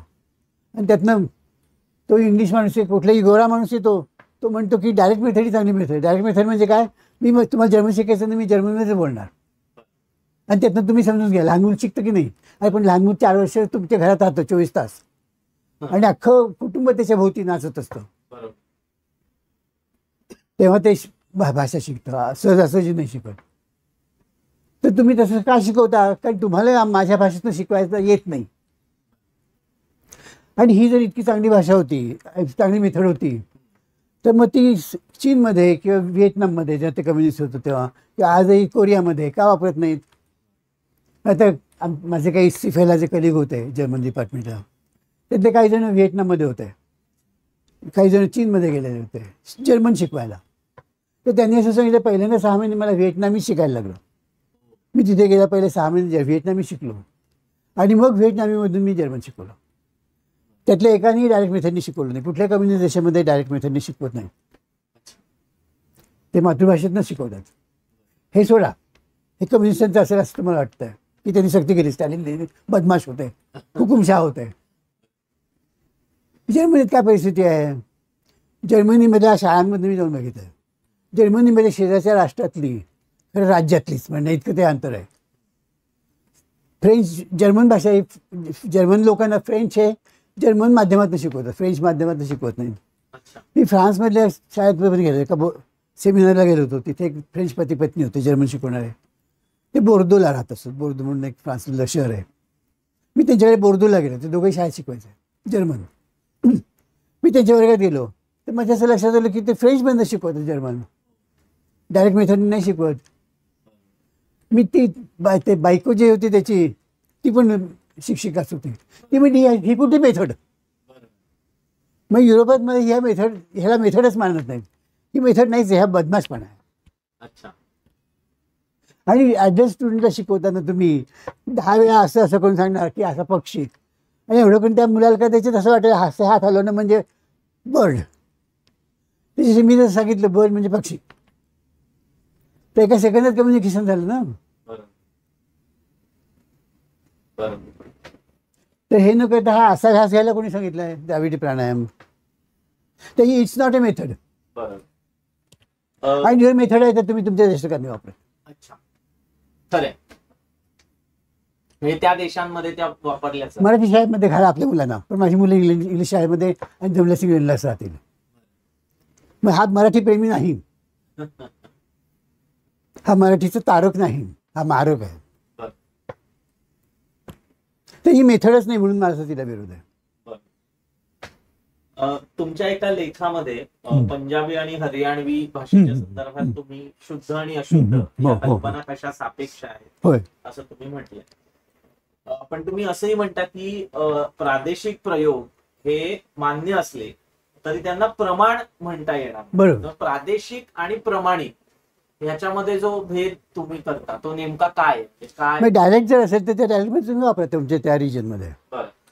आता हिंदीमध्ये म्हणजे हरियाणामध्ये जी बोली जाते ती हिंदीच आहे. तुमच्या हिंदीमध्ये तुम्ही पाणी म्हणत असाल हां. तर तुम्ही म्हणा पाणी, बरं. पण तुम्ही पाणी लिहिलेलं नाही चालणार. अच्छा. पण तिथं स्टँडर्ड पाणी आहे. पंजाबमधल्या खेड्यापाड्यात राहणारी माणसं पाणी म्हणतात, अच्छा. चालेल. पण पंजाबी जर तुम्ही लिहाल तर पाणी नाही चालणार, पाणी पाहिजे. अच्छा. पण पंजाबीमध्ये पाणी हे स्टँडर्ड आहे. अच्छा. पण ते रिजनमध्ये म्हणजे त्या डायलेक्टमध्ये चालू शकेल. बरोबर. म्हणजे कोल्हापूर तुम्ही म्हणाल त्या डांबापाशी तो राहतो, बरोबर. चालेल. बरोबर. मग कोल्हापुरातल्या बोललेल्या सांगलीतल्या माणसाला कळतं डांब म्हणजे काय ते, बेळगावच्या माणसाला कळतं डांब म्हणजे काय ते, पुण्यातल्या माणसाला नाही कळत. ठीक आहे, तो तिथे गेला ती डांब म्हणजे काय कळेल त्याला हळूहळू. बरोबर. पण तुम्ही त्या डांबाखाली काय ते होतं कोल्हापुरात डांब बसवलंय अशी बातमी देऊ नका. कोल्हापुरात खांब बसवले असंच करा. तिथे स्टँडर्ड तुम्हाला वापरायला पाहिजे. म्हणून ते ठराविक एरियामध्ये तुमचं डायलेक्टचा जो भाग आहे तो वापरा. पण याच्याच अनुषंगाने असं की म्हणजे काही वेळेला बोलींमधनं जे शब्द आहेत किंवा काही संकल्पना असतात की ज्या त्या प्रदेशापुरत्याच असतात. नाही, पण त्या प्रमाण भाषेत जाऊ शकतात किंवा जातात. आता कोल्हापूरच्या दक्षिण कोकणातल्या भागामध्ये तिठ्ठा हे सरसकट वापरलं जाणार लेखनं सुद्धा आहे. तिठ्ठा म्हणजे जिथून 3 रस्ते जातात त्याला तिकटी म्हणतात. कोल्हापुरात आहे पापाची तिकटी, 3 रस्ते जातात ते. तर त्यातले जे उपयुक्त असतात, छान अर्थवाही असतात, ते आपोआप वापरले जातात. चांगला शिक्षक असेल, चांगला गोरागोमटा मुलगा असेल, चांगलं काम करणार असेल, त्याला नीट बोलता येत असेल तर त्याला काम मिळणारच. जर जायचं असेल सिनेमात नाटकात त्याला मिळणारच आहे. पण एखाद्या हे काही नसणाऱ्याला जर तुम्ही म्हणाल की ह्याला हिरो करा तर नाही जमणार. त्याला सिनेमा पाडायचा नाही आहे. म्हणजे प्रमाण आणि प्रादेशिक याच्यामध्ये देवघेव होऊ शकते, होतेच ती विशिष्ट संदर्भ त्याला. आणि प्रादेशिकीचा जीव तेवढाच असतो, तेवढ्यापुरतेच ते असते. सर, खरं तर भारतात जन्माला आलेली व्यक्ती ही बहुभाषक असणं स्वाभाविक आहे आणि लोक तसं कामचलाऊ स्वरूपात इतर भाषा आत्मसात करतात. पण आपली भाषा वगळता सध्या असलेल्या विद्यमान भारतीय भाषांचं पद्धतशीर शिक्षण आपण घ्यावं अशी प्रवृत्ती एकंदर विरळ आहे, कमीच आहे. तर शालेय स्तरावर स्थानिक भाषा आणि हिंदी शिकवली जाते. पण नोकरीची निकड नसेल तर अन्य भाषकांनी स्थानिक भाषा शिकणं किंवा स्थानिकांनी आपल्या संपर्कात आलेल्या लोकांच्या भाषा शिकाव्याचा वाटणं हे फारसं घडताना आपल्याला दिसत. तर ही परिस्थिती ठीक आहे असं तुम्हाला वाटतं का? याबाबत म्हणजे काय तुमचा दृष्टिकोन एकंदर काय? मी काय आहे की कम्युनिकेशनसाठी म्हणजे कुठल्या लेव्हलच्या कम्युनिकेशनसाठी एक विशिष्ट लेव्हल असेल आंतरराष्ट्रीय तर तिथे तुम्हाला इंग्लिश आवश्यक आहे.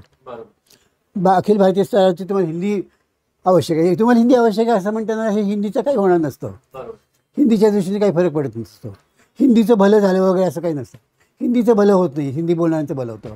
मराठीचं भलं होत नाही, मराठी बोलणाऱ्याचं भलं होतं. कारण मराठी नावाची काही कंपनी नाही आहे की तुम्ही शिकल्यामुळे त्याच्या शेअरचा भाव वाढला असं नसतं. तर मराठीला जर काही किंमत असेल त्यात मराठी बोलणाऱ्याला तर ती मराठीची किंमत असेल.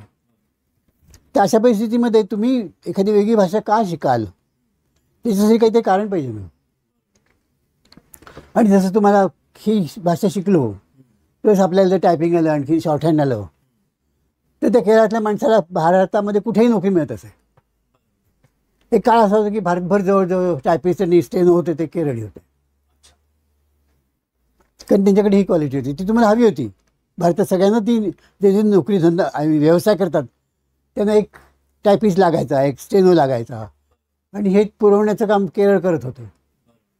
पण इंग्लिश शिकण्यासाठी त्यांच्याकडे काहीतरी कारण होतं, पोट. आणि मुख्य कारण नेहमी असतं ते म्हणजे पोटापाण्याचं. तर त्याच्याशी संबंधित खरं काही असेल तर लोक भाषा शिकतात. असे त्यांचे प्रायोरिटीज असतात. नोकरी एकच असेल असं नाही. तुम्हाला उदाहरण एखाद्या भागामध्ये तुम्ही गेलात बदलीच्या निमित्त किंवा कुठल्याही निमित्ताने तर त्याचा आसपास तुमचा जो असतो, आता मणिपूरला गेलात तर आसपास तुमचे सगळे मैत्री बोलणारे लोक आहेत. त्यांच्याशी जर तुम्हाला संपर्क साधायचा असेल तर तुम्हाला त्यांची भाषा थोडी थोडी शिकायला पाहिजे. पहिल्या दिवशी त्यांची अपेक्षा नसते की तुम्ही फाडफाड मैत्री बोलावं. ते तुम्हाला मोडक्या तोडक्या हिंदीमध्ये सांगतील पण तुम्ही हळूहळू ते शिकावं. त्यांची भाषा शिकावी, त्यांची कल्चर शिकावी. आणि तुमच्या जर असं लक्षात येतं की ह्याच्याशी जर मैत्रीमध्ये मी बोललो की त्याचं कल्चर जे आहे त्याच्यामध्ये मी इंटरेस्ट दाखवला तर ह्या माणसाचं चांगलं सहकार्य आपल्याला मिळतं. तर तुम्ही त्या माणसाच्या मध्ये किती इंटरेस्ट घेता त्याच्यावरती ते अवलंबून आहे की तो तुमच्यात किती इंटरेस्ट घेईल. तुम्हाला एक गंमत सांगतो. मी युरेल पास असतो, त्याच्याबद्दल तुम्ही ऐकलेलं असेल. तर युरेल पासचा फर्स्ट क्लासचा पास म्हणजे 30-25च्या वर वय असेल तर फर्स्ट क्लासचाच काढावा लागतो. सेकंड क्लासचा खूप स्वस्त असतो, पण तो आपल्याला मिळत नाही वय वाढलं की. तर असे पास काढून मी अनेकदा प्रवास केला आहे. असं मी 41 दिवस युरोपात प्रवास केला. नॉर्वे, स्वीडन, फिनलंडपासून ते खालती इटलीपर्यंत आणि झेकोस्लोवाकियापासून इंग्लंडपर्यंत. या माझ्या 40 दिवसाच्या प्रवासामध्ये मी 1 दिवसही हॉटेलात राहिलो. अच्छा. त्या प्रवासामध्ये मला असा कोणताही भेटायचा, माझे शेजारी पाजारी त्यांच्याशी मी बोलायचो. मला इंग्लिश, फ्रेंच, जर्मन, रशियन आहे 4 भाषा बोलता येत होत्या. मग कम्युनिकेशन व्हायचं आमचं. आणि तो म्हणायचं मग तुम्ही आमच्या घरी आता चला ना. मी एकटे असल्यामुळे ते मला पटकन घेऊन जायचं आहे. एकही दिवस मला हॉटेलात राहावं लागलं नाही. आणि केवळ मला भाषा मिळालं. आणि भाषा आली म्हणजे काय, मी त्यांना माझं सर्टिफिकेट नाही दाखवलं. बरोबर. मी त्यांच्याशी बोललो त्यांच्या भाषेत. त्या माणसाच्या भाषेत जरी तुम्ही मोडकं तोडकं बोललात तरी त्याला बरं वाटतं. मला आठवतं जर्मनीमध्ये असताना रविवारी मी एका चर्चमध्ये जात असे.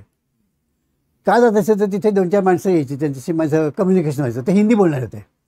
मला आठवडाभर जर्मन बोलून असं वाटायचं की केव्हा तरी मराठी हिंदी बोलावं. मग मी रविवारी तिथे जायचो, मला हिंदी बोलायला मिळायचं आणि मला बरं वाटायचं त्या दिवशी. मी 40 दिवस माझ्याकडे जर्मनीमध्ये एकदा मी 3 महिने होतो सलग. त्या माझ्याकडे लताची एकच कॅसेट होती.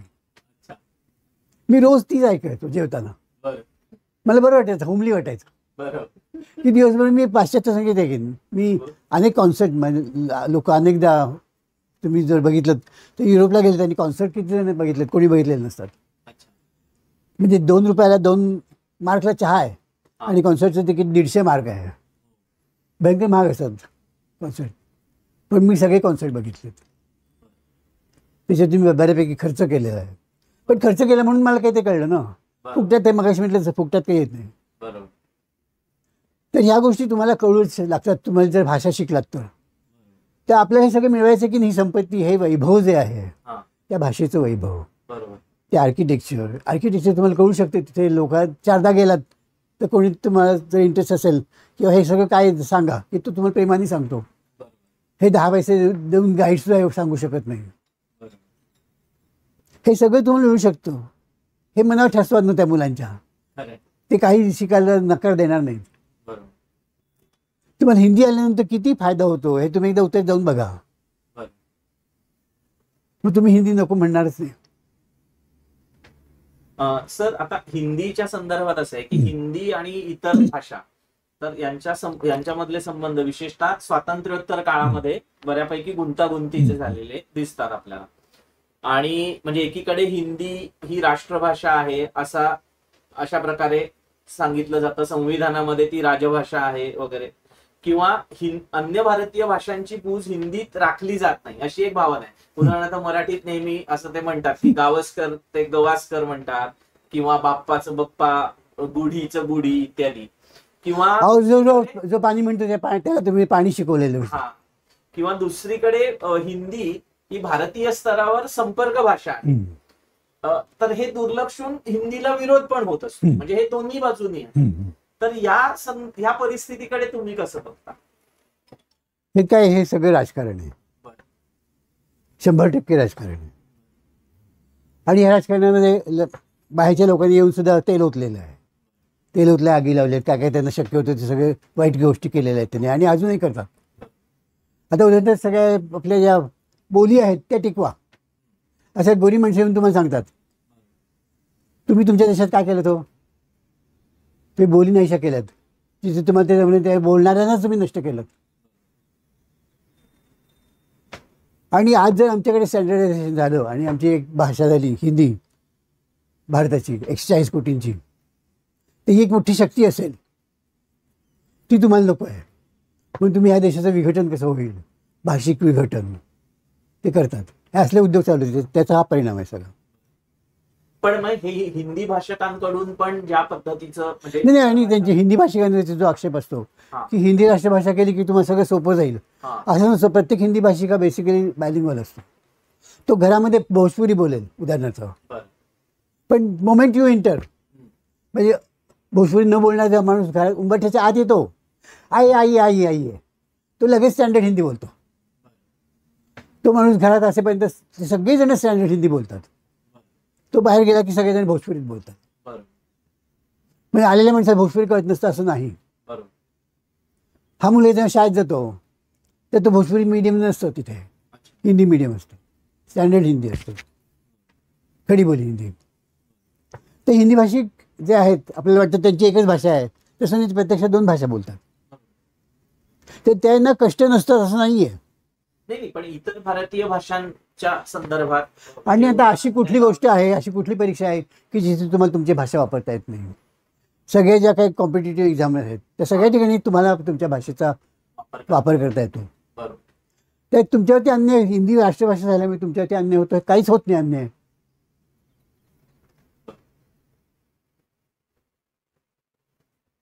आणि हिंदी ही कोणी लादलेली भाषा नाही आहे. तर हिंदी ही कोणावरती लादलेली भाषा नाही आहे. तुम्ही जर गेल्या 500-700 वर्षांचा इतिहास बघितलात, राज्य जास्तच म्हणजे ज्ञानेश्वरांच्या काळात 13वे शतक, 12वे-13वे शतक जर बघितलं तर तुम्हाला असं दिसेल अख्ख्या भारतातल्या संतांनी ज्या रचना केलेल्या आहेत त्या आपल्या भाषेत म्हणजे रिजनल लँग्वेजमध्ये, तमिळमध्ये आहे, मराठीमध्ये आहेत, कन्नडमध्ये आहेत, पण त्याच्यात जोडून सगळ्या संतांनी हिंदीमध्येही रचना केलेल्या आहेत, दक्षिणेतल्या सुद्धा. त्याचं कारण हिंदी ही सगळीकडे वापरली जाणारी भाषा होती.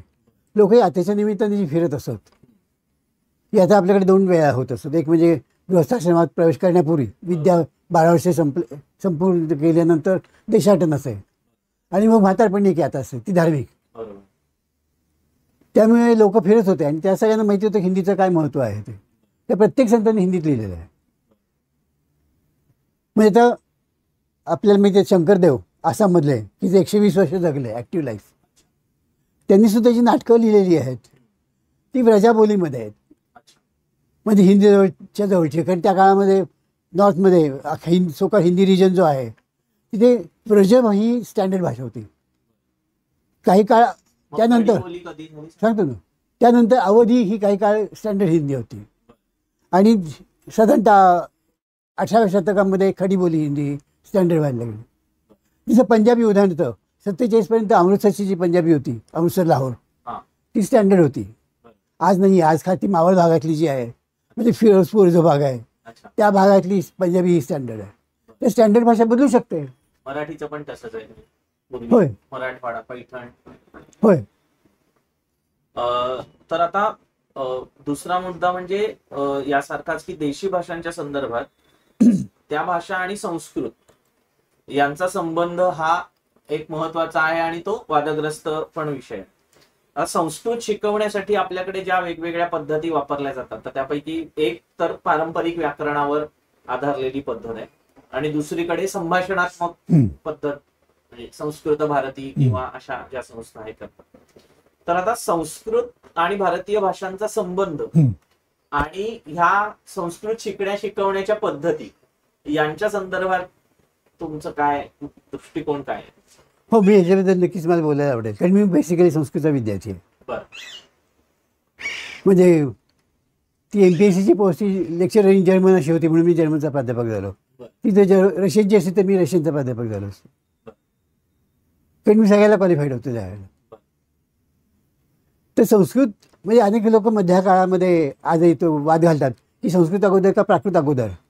पण आज आपल्या दिवशी विचार केला तर कोण अगोदर हा काही महत्त्वाचा भाग नाही. ते काही उलटं केलं पालटं काही केलं तर ते आपल्या दिवशी आज सारखंच आहे. आपल्या सगळ्या भारतीय भाषांचा संबंध हा संस्कृतशीच आहे. आता संस्कृत जे शिकवलं जातं ते संस्कृत शिकवलं जातं का, तर ह्याला माझा विरोध आहे की नाही, संस्कृत शिकवलंच जात नाही असं माझं म्हणणं आहे.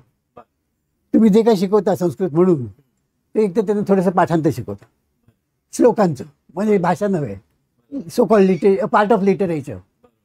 तर तुम्ही त्यांना लिटरेचर शिकवता आणि त्यांच्याकडनं संस्कृत भाषेची अपेक्षा करता. पण तुम्हाला सगळे साधन संपत्ती दिलेली आहे, साधन दिलेलं आहे, ते खीर करण्याचं दिलेलं आहे. आणि तुम्ही म्हणता पुरणपोळी कुठे आहे? तुम्ही जे दिलं होतं त्यात पुरणपोळी होणारच नव्हती, तर फक्त खीर होऊ शकते. गहू दिलेत नुसतं आहे. आता ते सोडून मी त्याची खीर करू शकतो, त्याची पुरणपोळी नाही होऊ शकत. तर त्यांना आपण थोडेसे काही श्लोक शिकवतो, सुभाषित शिकवतो, ती पाठ करून घेतो. त्यातली 2-4 ते पाठ करतात, सगळी नाही करत. आणि त्याला 100 मार्क कसं मिळते, 100पैकी 100 एवढं सुद्धा आपण बघतो. याला भाषा शिकवणं म्हणत नाही, ते शिकणंही नाही शिकवणंही नाही. ते थोडंफार जे आपल्याकडे बऱ्याच संस्कृत बोलतात ते उत्तरेकडचे लोक बोलतात, उत्तरेकडचे विद्वान. त्याचं कारण उत्तरेतल्या ज्या पाठशाळा आहेत संस्कृत ट्रॅडिशनल शिकवणारे, ते सगळ्या पाठशाळांमधनं संस्कृत हे माध्यम आहे. आणि इतर भारतामध्ये संस्कृती माध्यम नाही आहे. उदाहरणार्थ महाराष्ट्रातल्या ज्या पाठशाळा आहेत पारंपरिक पद्धतीच्या, त्या सगळ्या पाठशाळांमध्ये फार पूर्वीपासून म्हणजे ज्ञानेश्वरांच्या अगोदर काळापासून म्हणजे 10व्या-12व्या शतकापासून आपल्याला जे माहिती आहे निश्चितपणे की मराठी माध्यम असतं, आसाममध्ये आसामी माध्यम असतं, बंगालमध्ये बंगाली माध्यम असतं. फक्त हिंदी रिजनमध्ये जो आहे तिथे संस्कृत माध्यम असतं. ते तिकडची लोक संस्कृत बोलतात. ते संस्कृत भाषा म्हणून तुम्ही शिकवलं का तर नाही शिकवलं, तर त्या अगोदर आपण भाषा म्हणून शिकवायला लागूया. पण म्हणजे काय, म्हणजे आता हे तुम्ही जे म्हणताय ते थोडंसं डायरेक्ट मेथड सारखं नाही. नाही नाही नाही, अजिबात नाही. त्याच्यामध्ये तुमचा अभ्यासक्रमच वेगळा आहे. बरं.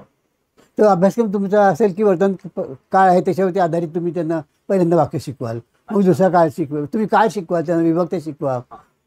हे सगळं एक एक इंट्रोड्यूस आवश्यकता आहे. आणि त्या भाषेची जडणघडण कशी आहे ठरवून संस्कृतमध्ये जे एक्सपर्ट आहेत ते ठरवून देईल याचा अभ्यासक्रम कसा असेल. तर पण भाषेवरती आधारित असेल, लिटरेचरवरती नाही. म्हणजे MA लिटरेचर केलेला माणूस मराठी लोकांना मराठी शिकवेल का, तर मी म्हणेन तो ही इज नॉट क्वालिफाईड. बरं. पुढचा माझा प्रश्न असा आहे की भारतीय उपखंड आपण पाहिला तर तो त्याच्यात अशा वेगवेगळ्या भाषा जशा आहेत तशाच लिप्या सुद्धा आहेत. होय. आणि भारतीय भाषांसाठी वापरण्यात येणाऱ्या लिप्यांपैकी बहुतांश जे प्रमुख भाषांच्या लिप्या आहेत त्या सगळ्या ब्राह्मीपासून उत्क्रांत झाल्या असं आपण मानतो, बहुतेक का सगळ्याच. पण ह्या लिप्यांचा अभ्यास किंवा देवघेव फारशी होताना दिसत नाही. म्हणजे आता आपण जर युरोपामध्ये बघितलं तर लॅटिन लिपी लोक वापरतात, पण म्हणजे ती लॅटिन ही भाषा आहे आणि रोमनी लिपी आहे. नाही, पण चिन्ह म्हणताना ते रोमन किंवा लॅटिन असं दोन्ही हे म्हणतात. पण आता जिथे त्यांना प्रसंग परत्वे, उदाहरणार्थ गणितात काही चिन्ह तयार करायची होती तर तेव्हा त्यांनी ग्रीक बरोबर ते वेगळे पाहिजे होते त्यांना, आपल्याला असं दिसतं. पण असं आपल्याकडे ब्राह्मीतली चिन्ह आधुनिक लिप्यांमध्ये आली किंवा अगदी मराठीच्या संदर्भात मोडी किंवा गुजराती किंवा बांगला ह्यांच्यातली चिन्ह आपली देवघेव झाली असं दिसत नाही. तर हे आपण भारतीय लिप्यांच्या संदर्भात काही दुर्लक्ष होतंय किंवा या संदर्भात काही करता येईल असं? हो, निश्चितच होत आहे. उदाहरणार्थ दक्षिणेतल्या लिप्या ज्या आहेत त्या दुसरी जिरबी गोल गोल गोल गोल असं म्हणून आपण त्यांची फक्त टिंगल करतो. पण ते किती आपल्या जवळची आहेत हे तुम्ही कोणी दाखवतच नाही. म्हणजे त्याला खलपुरुष करायचं हे ठरवून जर केलेलं असेल तर तिथे जो गोंधळ होतो तोच आपण केलेला आहे. आपण त्या लिप्यांचा नीट कोणाला काही समजून दिलेलं नाही. मी जसं म्हटलं की एका दिवसात कन्नड लिपी किंवा कुठलीही भारतीय लिपी शिकतायत तुम्हाला जर इच्छा असेल तर. आणि हा प्रयोग मी अनेक वर्ष केलेला आहे. NSS प्रमुख मी जेव्हा होतो NSSच्या कॅम्पमध्ये एक दिवस ज्याची इच्छा असेल त्यांनी असं मी म्हणतो, सक्ती नाही. तर तो शिकेल ना, सक्ती केली तर कोणी शिकणार नाही. तो जर एखादा नाठा मुलगा तुमच्या शेजारी बसला तर तुम्हाला तो शिकू देणार नाही. तो स्वतः तर शिकणार नाही पण तुम्हाला शिकू देणार नाही. आणि ते एका दिवसात कन्नड लिपी येऊ शकते. आणि मी कन्नड का घ्यायचो तर कोल्हापूरला कन्नड प्रदेशाजवळचा होता म्हणून. तर हे आपण कोणी शिकवलं त्याच्याकडे लक्षच दिलं नाही. आणि असं केलं तर आपल्याला करता पाहिजे ना. म्हणजे कचेट तप किंवा 1 2 3 4 ABCD आपण लिहितो तसं कन्नडमधले बाबा तुम्हाला कन्नड येत आहे तर तुम्ही तुमच्या वर्गामध्ये वापराल दरवेळेला. की वेगळं काही लिहायचं झालं की मी कन्नड लिपीमध्ये 1 2 3 4 असं न करता मी क ख ग घ असं कन्नडमधले वापरेन, तमिळमधले वापरेन. ते तुमच्या मुलांच्या विद्यार्थ्यांच्या डोळ्यासमोर येईल, तेही वापरायला लागतील. आणि ते आपण थोडंसं लक्ष द्यायला पाहिजे, प्रेमाने लक्ष द्यायला पाहिजे. मराठीच्या लेखनासंदर्भात तुम्ही असं आपण बघतो की परसवर्ण वापरून लेखन माधवराव पटवर्धनांनी तो आग्रह धरलेला दिसतो आणि तुमच्या लेखनात पण तो तुम्ही मीही आग्रहाने लिहितो. तर ह्या मागे नेमकी भूमिका काय काय परसवर्ण का म्हणजे त्यांच्याकडे का लक्ष दिलं पाहिजे किंवा आपण ते वापरत का राहील का? याची भूमिका अशी की अगदी खरं 8वीत असताना आमचे एक पंत म्हणून सर होते, विमो पंत, मुंबईतले प्रसिद्ध संस्कृतचे शिक्षक. ते मला वाटतं जगन्नाथ शंकरशी स्कॉलर पण होते. बरं. ते विमोपंत एकदा बोलता बोलता म्हणाले होते की हे लिहायला पाहिजे, मी लिहित असे ते ग्रंथ म्हणजे नला थो. तर ते म्हणाले हे बरोबर, त्यांनी वर्गात सांगितलं हे बरोबर लेखन आहे. हे बरोबर का आहे तर त्याचं कारण आपलं प्रत्यक्षात उच्चार तसाच असतो. आपण ग्रंथ असं नाही म्हणत, ग्रंथ. हा जर तुम्ही तोडलात तर तुम्हाला असं दिसतं तुम्ही तिथे नच म्हणता. ग्रंथ, संथ, हलंत. तर तिथे जर उच्चार आपण व्यवस्थित करतो तर ते अक्षर काय लिहायचं नाही. आणि तो जे टिंब आपण द्यायची सुरुवात केलेली आहे ते टिंब द्यायचं कारण असं की त्यामुळे टायपोग्राफीला सोपं झालं. म्हणजे त्या काळात खेळ जे जोडायला लागायचे ते सोपं झालं. अर्ध प्रत्येक वेळेला अर्धा न अर्धा म हे घेण्यापेक्षा एक टिंब टाकलं की झालं. म्हणून ते तांत्रिक सोयीसाठी आलेलं आहे, ते आपल्या लेखनाच्या सोयीसाठी नाही, आपल्या बोलण्यासाठी नाही. आपलं प्रत्यक्ष बोलणं जे आहे ते परस्परच आहे. म्हणजे संकट तुम्ही ला जरी लिहित नसलात तरी त्या ठिकाणी तुम्ही म्हणता संकट. आणि त्या बाबतीत असाही नियम त्या काळात ठरला होता. जेव्हा निर्णय सागरने चांगले फॉन्ट पाडले देवनागरीचे, त्याची पहिली चांगली फाउंड्री भारतातली. अगोदर सगळे देवनागरीचे फॉन्ट बंगालमध्ये होत असत, कलकत्त्याला. आणि ते बंगाली वळणाचे असायचे. अजूनही आपल्याला तीच पुस्तकं दिसतात थोडीफार. तर त्यावेळेला असं ठरवलं की ङ आणि य हे वापरायचे नाहीत परस्वर्ण लेखन करताना. का वापरायचं नाही तर ते इतकं गिचमीर होतं की काही दिसतच नाही नीट. आणि ते जुन्या काळामध्ये ते 2-3 खेळ घेतल्यानंतर ते कंपोज करणंही त्रासदायक व्हायचं आणि ते छापल्यानंतर नीट दिसत नसेल. म्हणून ङ आणि य वापरू नका, कारण त्याची उंची ही बदलते. म्हणजे ङ काढून त्याच्या खालती तुम्ही क लिहिलं संकट की तो खालती येतो, दुप्पट जवळ खालती येतो, मग त्याच्या खालच्या वळीला प्रॉब्लेम येतो. तर ह्या सगळ्या टायपोग्राफिकल प्रॉब्लेमसाठी ते असं ठरवलं की ङ आणि य न वापरता पण बाकीचे 3 वापरता येईल. म्हणजे न न म. तर हे शास्त्रीय लेखन आहे. लेखनाचा मुख्य उद्देश काय जे मी म्हणतो ते लिहायचं. मग आपण म्हणतो काय न म्हणतो, मग तिथे टिंब नाही म्हणत. म्हणजे ग टिंब थ असं नाही आपण म्हणत. ग्रंथ. पण मग आता न आणि य ह्याचे उच्चार सुद्धा आपण उच्चार तेच करतो. त्यांना शिकवलेच नाही तुम्ही. ह्यांचं नाव काय हे असं मी जेव्हा विचारतो तेव्हा तुम्ही सांगताय, पण तुम्ही जोपर्यंत मला सांगायचं तोपर्यंत मला ह्याचं नाव माहितीच नसतं. तर तुम्ही ह्याचा उच्चार ङ आहे आणि ह्याचा उच्चार य आहे हे तुम्ही दाखवत नाही तोपर्यंत मग तो आकाराने फक्त त्याच्या डोळ्याला जे दिसतं मग त्याला त्र आणि य हे एकच वाटतात. आणि ड आणि ङ त्याला माहितीच नसतो. त्याचा उच्चार ड करणारे प्राध्यापक सुद्धा आहेत. माधवराव पटवर्धनांनी परसवर्णयुक्त लेखनाबरोबरच अच्या बाराखडीचा पण आग्रह धरलेला दिसतो आणि तो त्यांनी आपल्या लेखन मुद्रणात तो अनुसरला होता. सावरकरांनी सुद्धा अची बाराखडी स्वीकारलेली आढळते. तुम्ही परसवर्णयुक्त लेखनाचा आग्रह धरत असला तरी बाराखडीचा आग्रह तुम्ही धरलेला दिसत नाही, त्यामागे काय कारण? त्याचं साधं कारण असं की मधल्या काळामध्ये जी तांत्रिक प्रगती झालेली आहे ती सावरकरांच्या किंवा माधवरांच्या काळामध्ये नव्हती दुर्दैवाने. सावरकरांचं जसं एक स्वप्न होतं की खिशातला टाईपरायटर, ते आज पूर्ण झालेलं आहे. अची बाराखडी का तर त्याच्यामुळे काही कीज वाचतील म्हणजे उ ए वगैरे, आणि मग त्याचा उपयोग आपल्याला छोटा टाईपरायटर करण्यामध्ये होईल. तर आज तशी परिस्थिती नाही. आज आपल्या जगातल्या सगळ्या लिप्या आपल्या स्मार्टफोनमध्ये आलेल्या आहेत.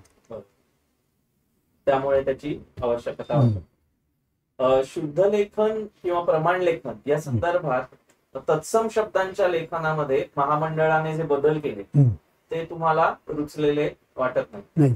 आणि अर्थात तुम्ही लिहिताना मात्र महामंडळाचेच नियम अनुसरत म्हणजे तुमचं पुस्तकांचं मुद्रण किंवा तुमचं लेखन दिसतं. पण दुसरीकडे तुम्ही मराठीच्या देवनागरीत काही चिन्ह उदाहरणार्थ नुक्ता नव्याने वापरण्याचा आग्रह धरता. तर या संदर्भात तुमचं म्हणणं नेमकं काय? तुम्ही लेखनासंदर्भात परंपरावादी आहात की सुधारणावादी आहात? मी निश्चित सुधारणावादी आहे. पण सुधारणा करत असताना जे काय जुनं चांगलं आहे ते टाकलं पाहिजे. जुनं म्हणून असं मला वाटत नाही. जुनं जे शास्त्रीय आहे, व्यवस्थित आहे आणि चांगलं आहे, आजही आपल्या देशात काही अडचणी नाहीत, अशा गोष्टी तर जुनं आपण ठेवल्याच पाहिजे. आता उदाहरणार्थ ऱ्हस्व इकारांत आणि ऱ्हस्व उकारांत संस्कृतमधले जे शब्द आहेत तत्सम शब्द हे तसेच ठेवायला पाहिजेत. कारण कुठल्याही भारतीय भाषेने ते बदललेले नाही आहेत, फक्त मराठीने ते बदललेत, दीर्घ केलेले आहेत. म्हणजे मराठी एक वेगळी आहे का कुठल्या अर्थाने वेगळी मराठी नाही आहे. मग हे काम ओढतो त्याच्यामध्ये केली. गांधींनी सुद्धा काय सांगितलेलं होतं म्हणजे गुजरातीचा पहिला जो कोर्स झाला आहे त्याला गांधींची प्रस्तावना आहे. त्याच्यामध्ये त्यांनी म्हटलं की कुठल्याही परिस्थितीमध्ये संस्कृत शब्दांची मोडतोड करू नका. म्हणून त्याला माझा विरोध आहे. म्हणजे सुधारणा करायची असेल तर मी असं म्हणेन की जसं हिंदीमध्ये होतं की ते शब्द कविता नाही, मतिको मतिको म्हणताना ती दीर्घ होत नाही. मराठीमध्ये जुन्या नियमाने मती ह्रस्व लिहिला तरी त्याला प्रत्यय लावल्यानंतर तो दीर्घ होतो. तर असं न करता मराठीने सुद्धा असं करावं हिंदीप्रमाणे की तो तत्सम शब्द आहे तो तसाच लिहावा, ह्रस्व इकारांत किंवा ह्रस्व उकारांत, आणि पुढे प्रत्यय लावावा. सुधारणा करायची झाली तर अखिल भारतीय पातळीवरती काय परिस्थिती आहे लक्षात घेऊन करावी. आपण सर्व एक आहोत हे विसरता कामा नये. नुकत्याच्या संदर्भात असं आहे की म्हणजे इतर देवनागरी चिन्हांच्या तुलनेत नुकत्याचा वापर हा वेगळ्या प्रकारचा दिसतो आपल्याला. म्हणजे उदाहरणार्थ आपण जर काना दिला तर तो सगळीकडे त्याचं वाचन एका विशिष्ट पद्धतीने होतं. पण नुकता असं होतं की आता उदाहरणार्थ ते ज्या चिन्हाखाली लागलं म्हणजे क खाली लागलं तर त्याचा अर्थ वेगळा होतो, च खाली लागलं तर अर्थ वेगळा होतो. होय. तर मग असं म्हणजे आता आपण असाच घोटाळा चंद्रबिंदू संदर्भात पण झालेला तर मग नुकत्याऐवजी कुठलं तरी जास्त निसंदिग्ध असलेलं असं चिन्ह वापरलं तर काय होईल म्हणजे ते तसं वापरावं. याचा इतिहास आपल्याकडे सुदैवाने आहे, म्हणजे माझ्या डोक्यात मी बघितलेलं आहे. तर कुणीतरी खरं लिहून काढायला पाहिजे सगळ्या जगाला कळावा म्हणून किंवा सगळ्या भारतीयांना कळावं म्हणून. तर हा नुकता जो आलेला आहे तो त्याचं वेगळे पण दाखवण्यासाठी आहे की फ पोटफोड्या फ्रिकेटिव्ह फ आणि फळात स्टॉप फ यातला फरक दाखवण्यासाठी हिंदी भाषिकांना त्याची गरज वाटली आणि मग त्यांनी तिथे एक नुकता दिला. नुकता याचा अर्थ फ्रिकेटिव्ह असा आहे का तर नाही. तर क मध्ये जेव्हा नुकता येतो तेव्हा त्याचा अर्थ वेगळा असतो. आणि मी जसं म्हटलं न ला नुकता द्या म्हणजे तो न होईल, मला नुकता द्या म्हणजे तो म होईल. इथे मला फ्रिकेटिव्ह दाखवायचं पण नुकता म्हणजे फ्रिकेटिव्ह आहे का तर नाही. कारण ह्याच्याबाबत एक ऑल इंडिया पॉलिसी जी व्हायला हवी होती अशी कधीच झाली नाही. त्यामुळे असा हा गोंधळ झाला. प्रत्येकाने तो वेगळ्या पद्धतीने दिलेला आहे. आता नुकता मी जर म्हटलं बंगालीमध्ये आहे तर तुम्हाला माहिती आहे, तुम्हाला माहिती आहे असं तुम्ही नाहीये आहे माहित नाही. कन्नडमध्ये नुकता आहे माहिती आहे का तुम्हाला? कन्नड भाषिका नाही माहिती, पण कन्नडमध्ये नुकता आहे, तेलुगूमध्ये नुकता आहे, बंगालीमध्ये नुकता आहे. तर तिथे त्या नुकत्याचे वेगवेगळे अर्थ केलेले आहेत. पण एक त्याचा बेसिक जो फरक आहे की हे वेगळं आहे की क आणि नुकत्याचा क ह्यातलं उत्तर वेगळं आहे हे त्यातनं सूचित केलेलं आहे. एवढी एकच गोष्ट त्याच्यामध्ये जमलेली आहे. तर ह्या सगळ्यांनी केलेले गोंधळ आहेत ते निस्तरणं फार अवघड आहे आणि त्याची गरजही मला वाटत नाही.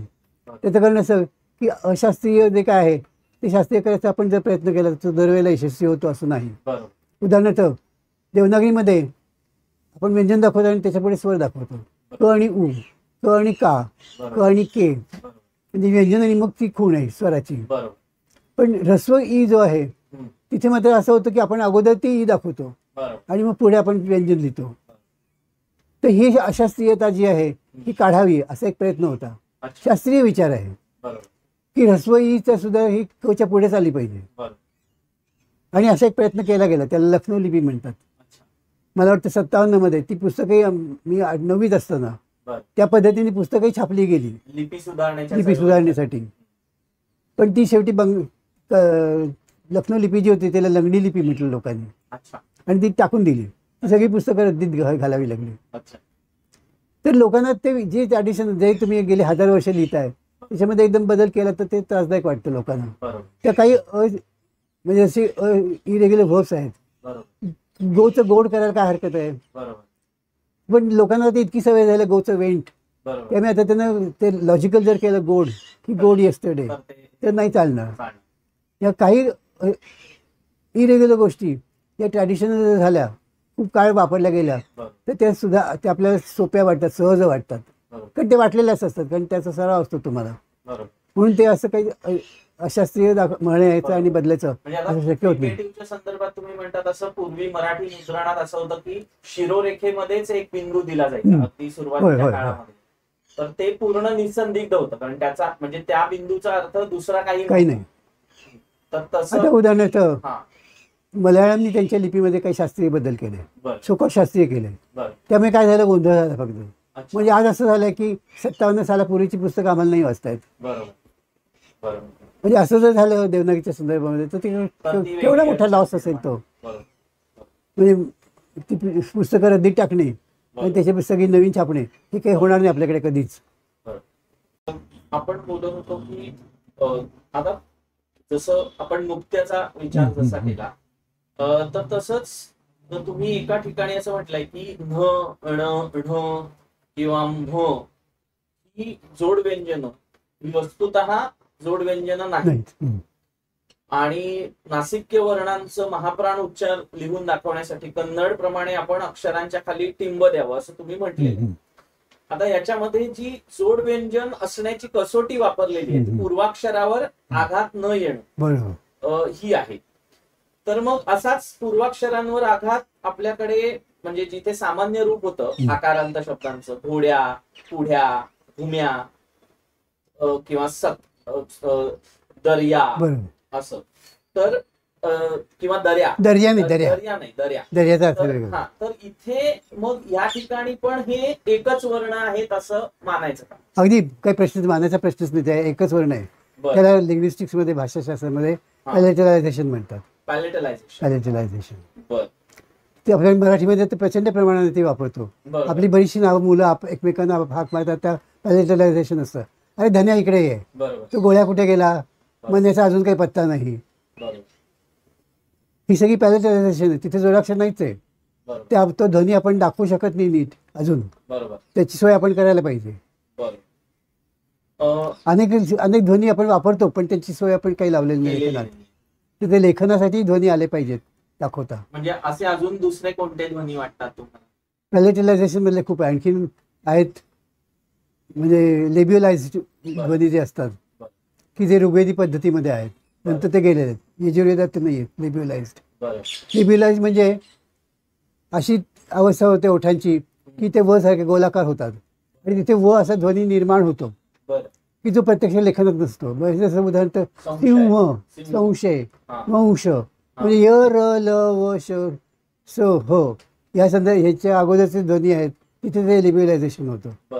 लिब्युलाइज म्हणजे ओठ किंचित गोलाकार होऊन पुढे येतात आणि मग तो उच्चारतो. संशय, वंश, अंश, धनांश. आणि हे मराठीत घडतं पण अन्यत्र हे मराठीत घडतं, हे संस्कृतमध्ये घडतं पण हिंदीमध्ये हिंदीत नाही होत.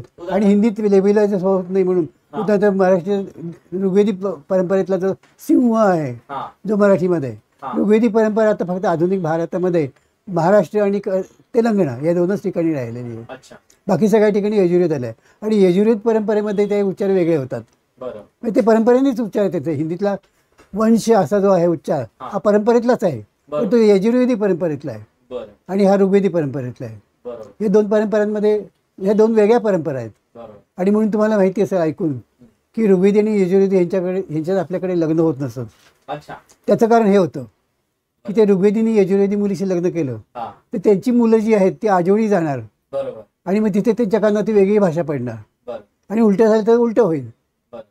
तर त्यांच्या कानावरती म्हणजे घरी ऋग्वेदी परंपरा, आजोळी यजुर्वेदी परंपरा आणि ते जाण्या येण्यामुळे त्यांची भाषा बिघडेल. ती भाषा बिघडू नये म्हणून त्या काळच्या ब्राह्मणांनी केलेला हा त्याग आहे की यजुर्वेदी मुलीवरती प्रेम असलं तरी लग्न नाही करायचं. बरं.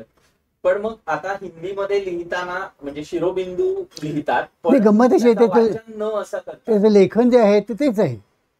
आज सुद्धा बंगालीतलं शिंग म्हणत जरी असले त्याला शिंग लेखन तेच आहे. सो ई सी अनुसार आणि हो. पण आता उदाहरणार्थ कंस म्हणजे हिंदी लोक कंस असं वाचतात. बरोबर ना. कवर टिंब दिलेला असतो तर होय कंस असं वाचतो. कंस. आपण कंस असं वाचतो. आपण ऋग्वेदी परंपरेतला उच्चार करतो.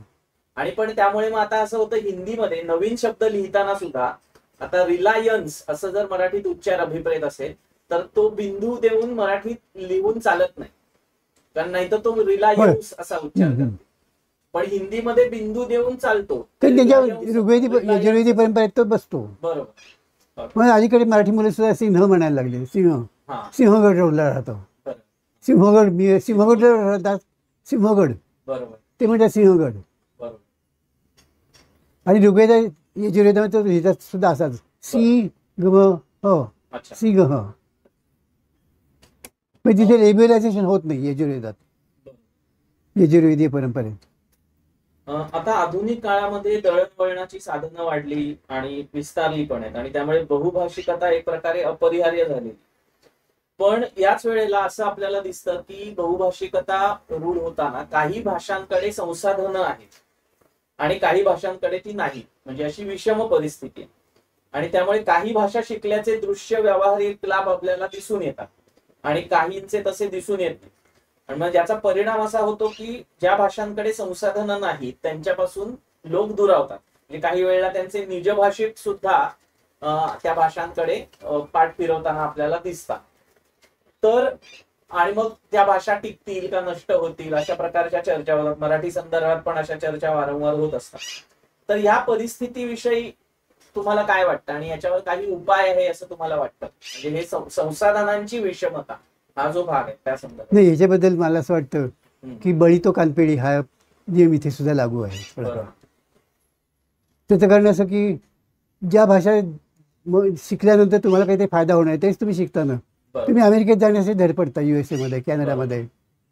तुम्ही याला व्हिएटनामला किंवा बांगलादेशात जाण्यासाठी धडपडता का? बांगलादेशात जायचं आहे मला, हे तुमचं स्वप्न असतं का? किंवा मला मालीला जायचं आहे, हे किंवा मला दक्षिण आफ्रिकेत जायचं आहे, असलं कुठलंही तुमचं स्वप्न नसतं. तुमचं स्वप्न असतं की ज्यामुळे तुमची परिस्थिती चांगली होईल. वाईट आपल्याला नरकात जायचं स्वप्न कोणी बघतात का? नाही बघत. प्लॅनिंग करतात का? नाही करत. स्वर्गात जायचं प्लॅनिंग करतात. ते हे होणारच आहे. आणि तुमची संख्या किती आणि तुम्ही किती बळकट आहात याच्यावरती ते सगळं अवलंबून आहे. बळी तो कानपिळी मगाशी म्हटलं तसं ते होतं. त्या भाषांचा जर विकास होणार नसेल तर त्याला ते काही भविष्य असणार नाही. ती भाषा हळूहळू संपते. मराठीच्या संदर्भात तुम्हाला असं वाटतं? मराठीच्या संदर्भामध्ये गमतीचा भाग असा आहे की मराठी भाषिकांची संख्या इतकी मोठी आहे. खरं तर 10 कोटी म्हणजे ही काही छोटीशी लोकसंख्या नाही. पण त्या 10 कोटी लोकांनी अत्यंत मूर्खपणाने जर आत्महत्याच करायचं ठरवलं असेल तर कोण काय करणार? म्हणजे मराठी महाराष्ट्रात, देशातली, भारतातली म्हणजे अकोट ते कटक, अकोट ते कटक हा सगळा भाग जो होता त्याच्यामध्ये मराठी ही डॉमिनंट भाषा होती. एक काळ आहे की ज्या काळामध्ये हिंदी भाषिक अधिक असून सुद्धा ते डॉमिनंट नव्हते. आणि गंमत अशी आहे की अख्ख्या इतिहास जर बघितला आपण गेल्या 1000-1500 वर्षाचा, तर हिंदी भाषिकांनी कधीही कुठे कसलाही डॉमिनन्स दाखवलेलं नाही आहे भाषिकदृष्ट्या. ती संख्येमुळेच वाढलेली आहे, केवळ त्यांची मोठी संख्या आणि त्यांना मिळालेल्या गंगा, यमुना ह्या नद्या पवित्र नद्या आहे की जिथे जाण्यासाठी प्रत्येकजण धडपडतो. श्रीलंकेतल्या माणसाला रामेश्वरला जायचं असतं तसं त्याला काशीला जायचं असतं. बौद्ध धर्मी असला तरी त्याला काशीला जायचं असतं, आणखी सारनाथला जायचं असतं. तेव्हा मराठी लोकांनी जर ठरवलं, म्हणजे अजूनही तर मला असं वाटतं मराठी लोकांनी जर ठरवलं की आपण डॉमिनंट व्हायचं आहे तर हिंदीच्या पाठोपाठ ही मराठी संख्येने कमी असली ती सुद्धा एक डॉमिनेटिंग भाषा होऊ शकते. मराठी पॉकेट जेवढी भारतभर आहेत तेवढी इतर नाही, म्हणजे हिंदी भाषेची आहेत. पण आता गेल्या काही वर्षामध्ये असं झालं हिंदी एक मेल्टिंग पॉट झालेलं आहे. ह्याचे मी अनेक चाचण्या घेतलेल्या आहेत अनेक शहरातनं, उत्तरेतल्या, की उत्तरेमध्ये जे जे अन्य भाषिक जातात, अहिंदी भाषिक, त्यांची पुढची पिढी हिंदी भाषिक होते. मग तो केरळातला असो, बंगालमधला असो किंवा कुठलाही असो, त्याची पुढची पिढी हिंदी भाषिक असते. मग त्याच्या घरामध्ये जी काही मुलं असतात ती सगळी हिंदी भाषा बोलणारी असतात. ती घराबाहेर फक्त हिंदीच बोलतात आणि शक्य असेल तर घरात सुद्धा हिंदी बोलतात. नॉर्थ ईस्टमधली मुलं अनेक योजनांमधनं संघाच्या लोकांनी त्यांना दिल्लीला किंवा मेरठला आणतात ते, आणि त्यानंतर ती मुलं आसाममध्ये जेव्हा परत जातात किंवा नागालँडमध्ये परत जातात त्या ती मुलं फक्त हिंदी बोलतात. पण हिंदी बोलण्याचे किती फायदे आहेत हे त्यांनी अनुभवलेले असतात. की हिंदीच्या जोरावरती तो बिहारपासून थेट टोकापर्यंत, पाकिस्तानपर्यंत, बलुचिस्तानपर्यंत तो व्यवहार करू शकतो. हे एवढे मोठे फायदे कोण गमवेल? तर पुढची पिढी त्यांची हिंदी भाषिकच असते. याला एकही अपवाद मला सापडला नाही. आपल्याकडे सावरकर आणि माधवराव पटवर्धनांनी भाषा शुद्धीची चळवळ उभारली. अर्थात अशा प्रकारच्या चळवळी काही आपल्याकडे झाल्या आहेत असं नाही, जगभरात वेगवेगळ्या ठिकाणी झालेल्या. आता मुळात एखाद्या भाषेतून आपल्या भाषेत शब्द येऊ द्यावे किंवा येऊ देऊ नये यासाठी हेतुपूर्वक काहीतरी करणं, येऊ द्यावेत ह्यासाठी करणं किंवा येऊ देऊ नयेत ह्यासाठी करणं, हे कितपत उचित आहे असं तुम्हाला वाटतं? त्याच्यासाठी बंदी घालण्याचं काही कारण नाही. एकदा जर तुम्ही ठरवलं की आपल्याला मराठी वापरायचं आहे ते उठसूट तुम्ही इंग्लिशमध्ये किंवा इतर कुठल्याही भाषेतले शब्द सहजासहजी घेणार नाहीत. कारण ती तुम्हाला एक शिस्त लागेल, चांगली शिस्त, बरोबर. की शक्यतो मराठी घ्यायचं. मग त्याला पर्याय जर हवा असेल तर मग तो हिंदीचा आहे, संस्कृतचा आहे, बंगालीचा आहे. म्हणजे एखादा बंगालीचा शब्द घ्यावा का इंग्लिशमधला घ्यावा, तर मी म्हणेन बंगालीचा घ्यावा, कारण ती आपली आहे, आपल्या संस्कृतीच्या जवळची आहे. असे जर तुम्ही काही त्याचे स्टँडर्ड ठरवलीत तर ही अडचण येणार नाही तिथे. बरं, प्रत्येक देशाची एक हे असते, पद्धत असते. उदाहरणार्थ परकीय भाषांमधले शब्द जर्मननी कसे स्वीकारले याचा एक मी अभ्यास एका पुस्तकामध्ये मांडलेला आहे. म्हणजे ओड ते राईन असं एक माझं पुस्तक आहे. त्याच्यामध्ये परकीय शब्द जे जर्मन भाषेमध्ये आलेले आहेत ते घेताना त्यांनी काय विचार केलेला होता, ते शब्द फ्रान्समध्ये घेताना, फ्रेंच भाषेत घेताना त्यांनी काय विचार केला आणि इंग्लिशांनी काय केला याचीही तुझे तुलना केलेली आहे. तर प्रत्येकाच्यात ते परंपरा असते. आता भारतामध्ये सुद्धा असं दिसतं की मराठीमध्ये आपण इंग्लिश शब्द असतो तो जसाच तसा घेतो. की पेन ही नवीन वस्तू आली ती आपण त्या नावासकट शब्दासकट स्वीकारली, पेन, पेन्सिल कुठलंही. पण तेलुगूमध्ये असं कधीच होत नाही. तेलुगूमध्ये इंग्लिश शब्द नाहीत का? आहेत, खूप आहेत. आपल्याकडे आहेत तेवढेच आहेत, पण ते आपल्याकडे जसे पेन, पेन्सिल असे जसे तत्सम आहेत, तत्सम इंग्लिश शब्द. आपला एक असं समज असतो की तत्सम म्हणजे संस्कृत, असं काही नाही. तर तो इंग्लिशमधला असेल तर तोही तत्सम झाला. तर हे तत्सम इंग्लिश शब्द जे आहेत ते तेलुगूमध्ये तसे होत नाहीत. तर पेन असेल तर ते तेलुगूमध्ये त्याचं तेलुगूकरण करतात, पेनमू. अच्छा, व्याकरण. आणि मग त्यानंतर त्यांचे जे प्रत्यय सगळे लागतील ते सगळे व्यवस्थित तेलुगू प्रमाणे होतात. टेबल तसं ते होतं. पेन्सिलमू, पेनमू. इंग्लिश शब्द जसाचा तसा घेतला असं होत नाही. म्हणजे नाहीच, त्यांचा नियमच येतो. त्याची शुद्धीकरण, तेलुगूकरण करूनच तो शब्द घ्यायचा. अशी किती पद्धत मग त्यानंतर येईल जर तुम्ही स्वतःला शिस्त लावून घेतलीत तर. आणि मराठी एक अतिशय मोठी महत्वाची भाषा होऊ शकते.